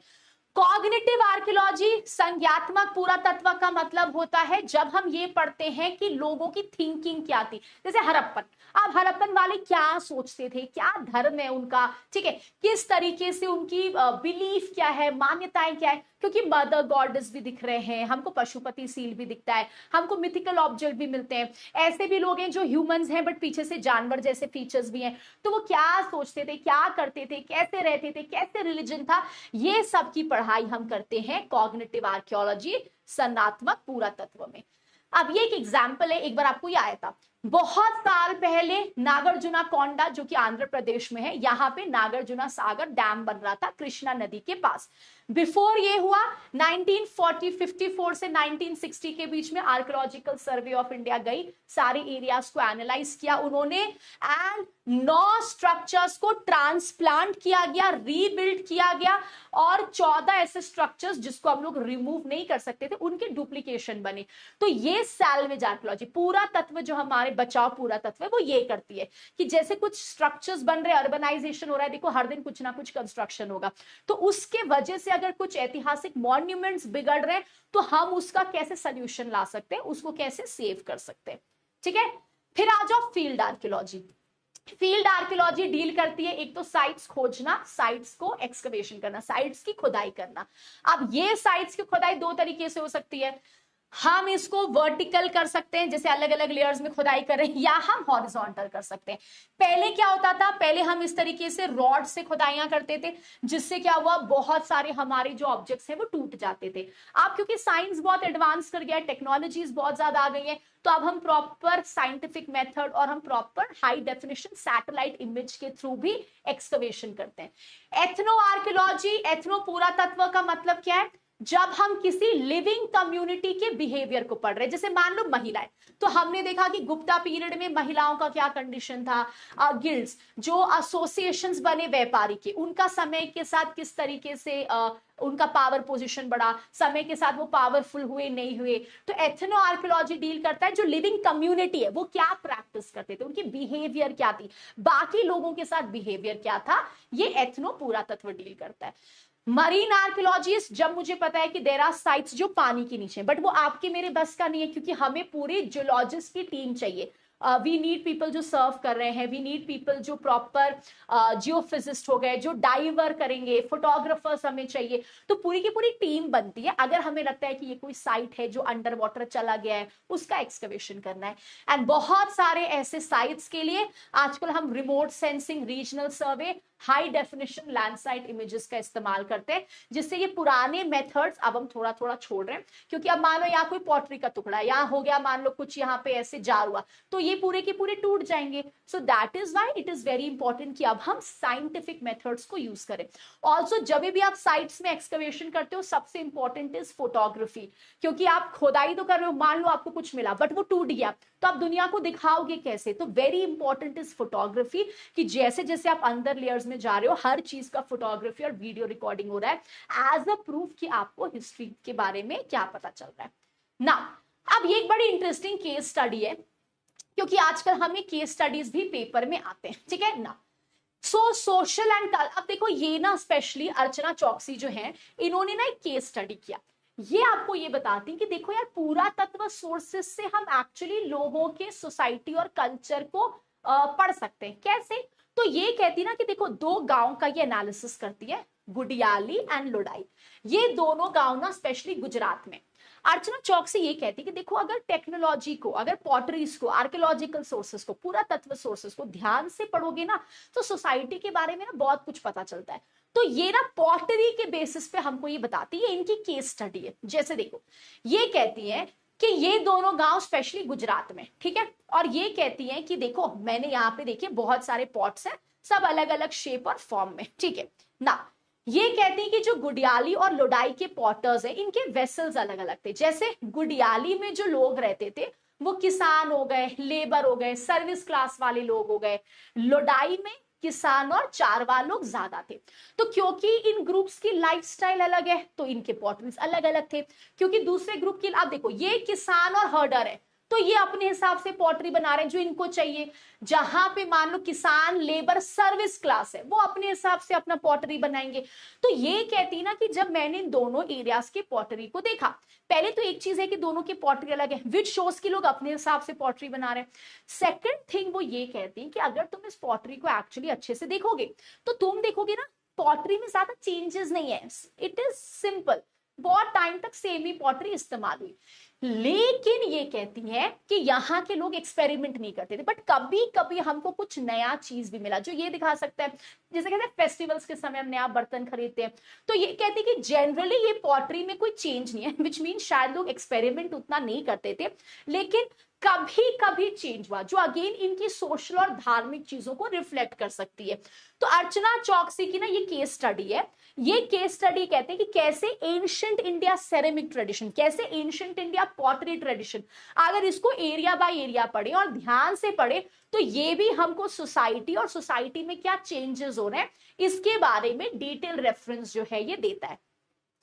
Now come to the last, post processual school of archaeology. ये बहुत सिंपल है, एक लाइन में मैं आपको बताती हूँ। देखो ना, अब देखो हुआ क्या ना, देखो history is not that easy, ठीक है। मेरे को एक ना मान लो कॉपर का यहाँ पे ना बहुत सारा औजार मिला, ठीक है, मैंने बोला कि यार ये ना मेरे को कॉपर का औजार मिला और इसका मतलब है सोसाइटी में लोग कॉपर यूज करते थे। और मान लो यहाँ पे ना बहुत सारे ऐसे औजार मिले जो एक्सकवेशन करके हमें पता चला लोग शिकार के लिए यूज करते थे। तो हिस्टोरियंस जब 1960 में ना लोग ना इस ट्रेडिशनल आइडिया को चैलेंज करने लगे। लोगों ने बोला कि हम कैसे मान, देखो यार अब पॉटरी बोल तो नहीं सकती है, मैं उसको अपने नजरिए से देख सकती हूँ, आप उसको अपने नजरिए से देख सकते हो, है ना। तो हाउ डू वी नो कि जो दिख रहा है वो सही दिख रहा है। जैसे कैसे होता है, आप किसी से गुस्सा हो तो कैसे आप किसी को बोलते हो कि हाँ मैं ठीक हूँ, हाँ मैं ठीक हूँ, अच्छे, जब आप अच्छे मूड में हो तो अच्छा है, जब आप खराब मूड में हो और कोई आपसे पूछ रहा है कैसे हो, आप बोलोगे हाँ मैं अच्छा हूं, तो दैट मींस आपने उसको खराब तरीके से बोला है। सेम ही चीज को अलग अलग तरीके से हम इंटरप्रेट कर सकते हैं। 1960s में ये जो ट्रेडिशनल हिस्ट्री का पर्सपेक्टिव है इसको एक स्कूल चैलेंज करती है, जिसको हम न्यू आर्कियोलॉजी या प्रोसेंशुअलिज्म कहते हैं। अब आपको ना ये टर्म्स याद करने पड़ेंगे क्योंकि यही टर्म्स आपको हिंदी में भी आएगा। ये स्कूल ये कहती है कि हमें जो दिख रहा है हम वो कैसे मान ले, ठीक है। हमें ना अलादीनों में बहुत सारा गोल्ड सिल्वर मिला, ये भी हो सकता है कि किसी ने जानबूझ के यहाँ पे छोड़ दिया है, ये भी तो हो सकता है किसी ने जानबूझ, जैसे कैसे होता है, मान लो आपको आज किसी ने पैसा दिया, तो कभी कभी क्या करते हैं हम नोट को बुक में रख लेते हैं या जीन्स के पॉकेट में रख लिया, कभी भूल गए, 2 महीने बाद पता चल रहा है कि यार इस किताब में तो मेरा नोट पड़ा हुआ है ना। तो कई बार क्या होता है हम रखते हैं, हम भूल जाते हैं ना। इट कुड ऑल्सो मीन कि मेरे को ये पॉटरी का टुकड़ा किसी ने शायद जानबूझ के रखा हो, या some people may want to create other history, लोग चाहते हैं कि आप उनके इस जगह के बारे में एग्जैक्टली ये चीजें समझो। तो हम सिर्फ और सिर्फ देखो क्योंकि हमें दिख रहा है गोल्ड है तो हमने बोला अच्छा यार यहाँ पे गोल्ड है, विच मीन्स कि यहाँ पे अमीर लोग रहते होंगे। हो सकता है इसके पीछे कोई और लॉजिक हो, जो दिख रहा है वो इतना सिंपल और इजी कैसे, और हम उसको स्ट्रेट अवे कैसे मान ले रहे हैं। तो ये स्कूल ना उन ट्रेडिशनल मेथड्स को चैलेंज करता है, वो ट्रेडिशनल मेथड्स जो एक ही तरीके से हिस्ट्री को देखते हैं। जैसे आप मान लो पोस्ट मॉडर्निज्म, हिस्टोरियोग्राफी में पोस्ट मॉडर्निज्म क्या कहते हैं, there is not one single truth, एक सत्य नहीं है। जैसे आप जैनिज्म में अनेकवाद का कॉन्सेप्ट पढ़ोगे, अनेकवाद जैनिज्म में क्या कहता है, रियलिटी मल्टीपल है, एक सिंगल सत्य कभी हो ही नहीं सकता है। आपके हिसाब से सत्य कुछ और हो सकता है, मेरे हिसाब से सत्य कुछ और हो सकता है। मैं आपको बोलूं एग्जैक्टली यही सत्य है, इट कांट बी, ऐसा हो ही नहीं सकता। तो ये कहते हैं कि जो भी आपको एविडेंस मिला है उसको आप इकोलॉजी, ह्यूमन एडेप्टेशन, उसको आप इंटरैक्शन, अलग अलग वेरिएबल्स के थ्रू उसको देखो। ये एडवोकेट करते हैं प्रॉब्लम ओरिएंटेड अप्रोच कि जो भी चीज मिला उसको क्वेश्चन करो कि यार ये ऐसा क्यों मिला, क्या पता ये दिखाने की कोशिश कर रहे हो। हम उसको ब्लाइंडली मान क्यों लेते हैं, हिस्ट्री इतनी सिंपल नहीं है, ठीक है। जैसे हम कहते हैं ना भाई all that glitters is not gold, हर चीज जो चमकती है वो सोना नहीं है, you have to be careful. तो ये स्कूल कहती है एक्सप्लेनेशन, जनरलाइजेशन, थ्योरी बिल्डिंग, इन सब पे ये एम्फसाइज करती है।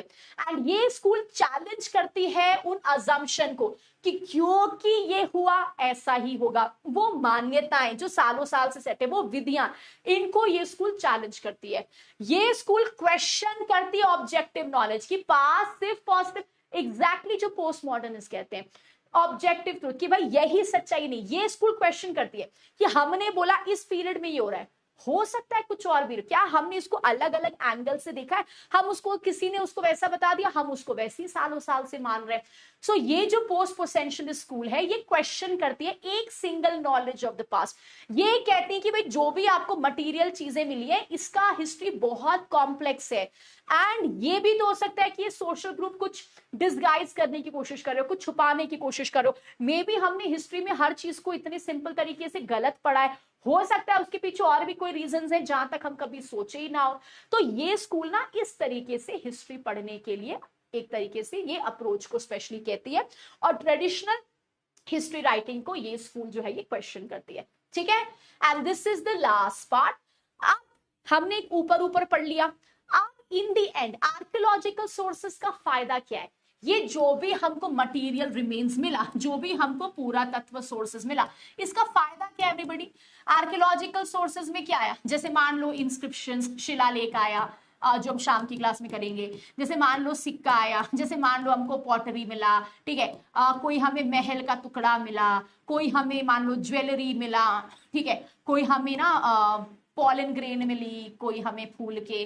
तो ये सारे जो आर्कियोलॉजिकल सोर्सेज है ये हमको बताते क्या है हिस्ट्री के बारे में।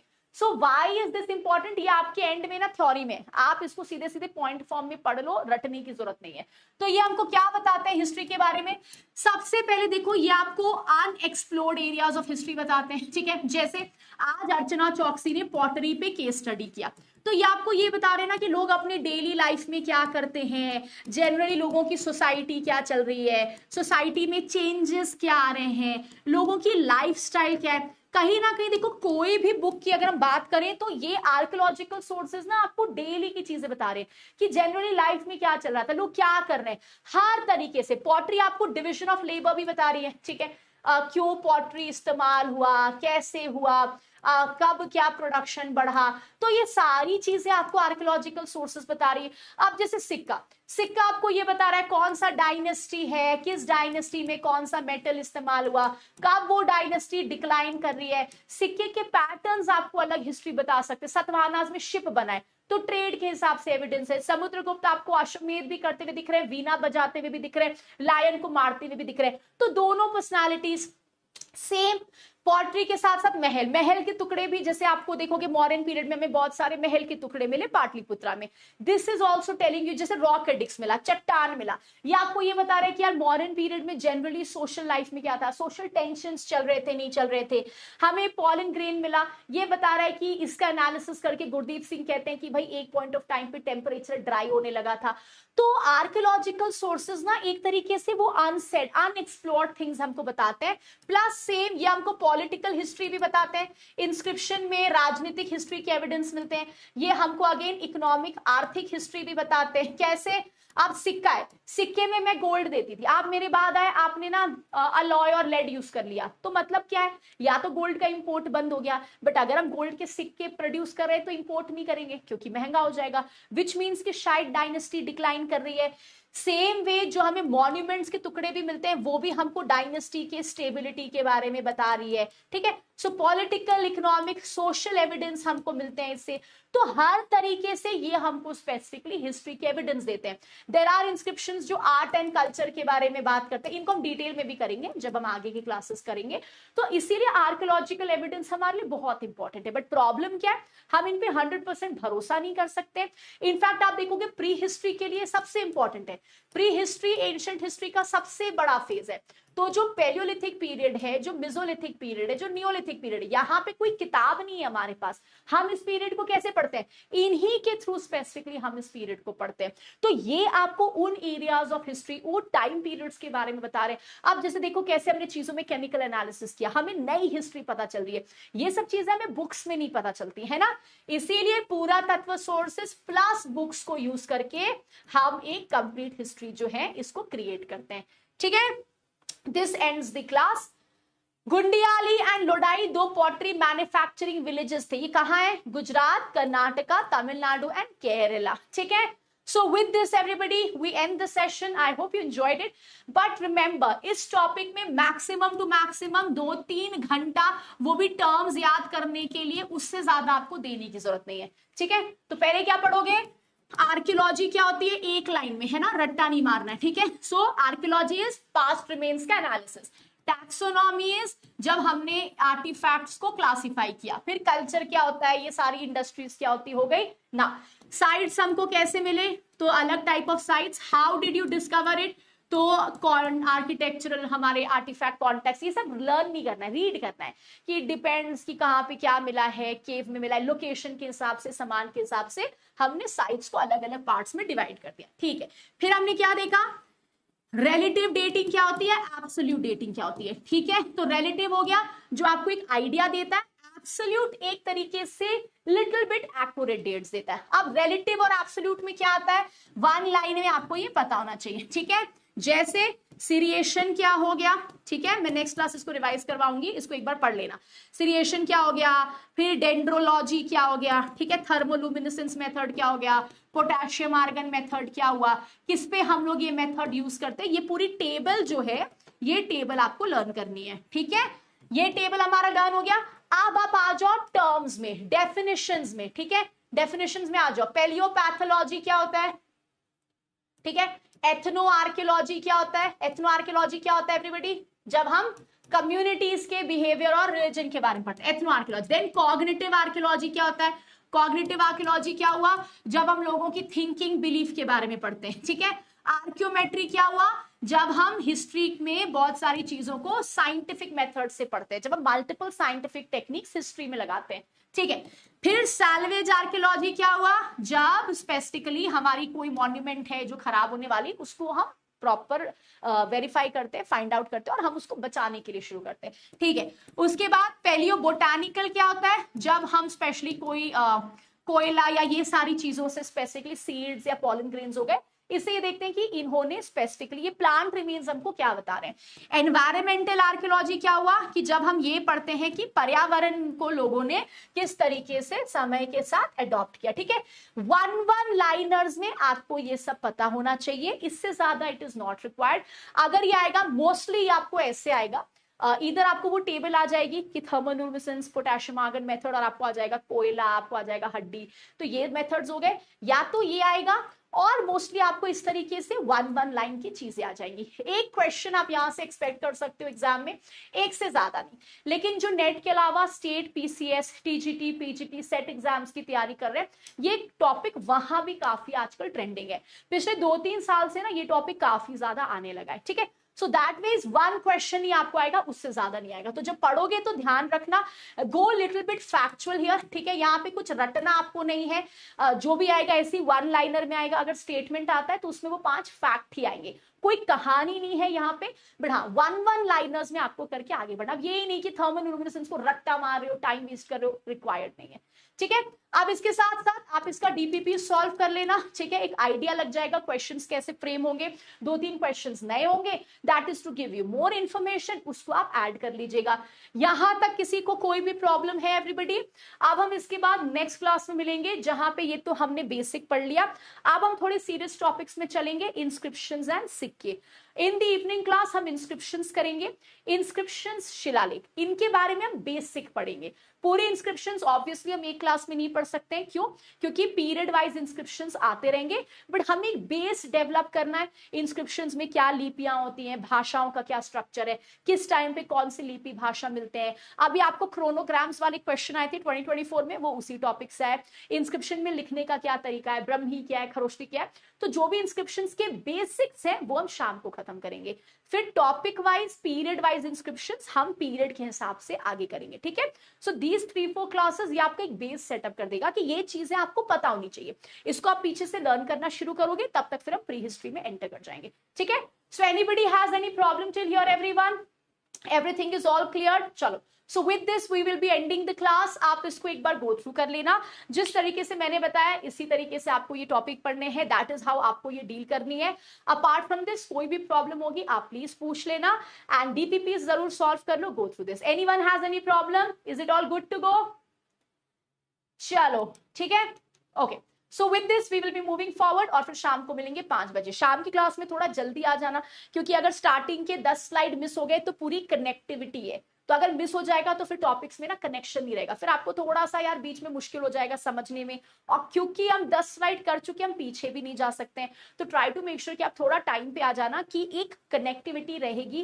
क्योंकि ये क्रोनोलॉजिकल टॉपिक्स है, अगर बीच के 10-12 स्लाइड में गायब हो गए तो फिर समझ नहीं आएगा। एंड थोड़ा सा कॉम्प्लेक्स टॉपिक है, तो मैं आपको जैसे बताऊंगी आप वैसे ही करना, it will be easy for you. ठीक है, चलो thank you so much. Should we make notes from today? Shalu, like I told you, आप नोट्स बिल्कुल बना सकते हो। आपको यहाँ पे कुछ लग रहा है नोट्स बनाना, आप बना लो। आप मेरे को नोट्स दिखा भी सकते हो, टेलीग्राम पे भेज सकते हो, डाउट सेक्शन में भेज दो, ठीक है। बट मेरे हिसाब से ये टॉपिक बहुत ईजी है, इसमें नोट्स बनाने का कुछ नहीं है। अगर आप अपने स्टडी मटेरियल देखोगे तो मैंने आपको ऐसी सिंपल तरीके से दिया हुआ है।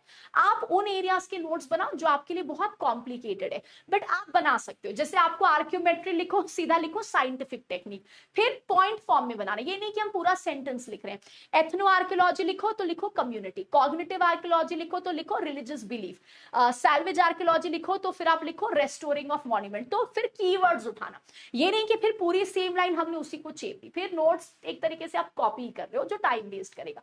आप अपने हिसाब से बना लो। If you want to make you can make.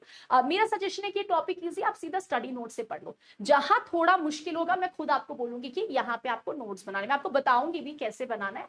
But हाँ, आप कर सकते हो। आप लिख लो आर्कियोलॉजिकल सोर्सेज, उनके क्या फायदे हैं, आप ऐसे नोट्स में लिख लो, बट सिर्फ कीवर्ड्स है ना, पूरा पूरा स्टेटमेंट नहीं लिखना है, ठीक है। So with this, I'll see you in the next session, everyone. ठीक है, शालू clear? So Yash, Diksha, see you everyone. Go through this. If there is any problem, ask me. And शाम को बहुत मस्त सी क्लास है. There will be lot of things to understand. And यहाँ से फिर हम proper अपनी history की क्लास शुरू करेंगे. So thank you so much and see you all in the next session at 5 p.m.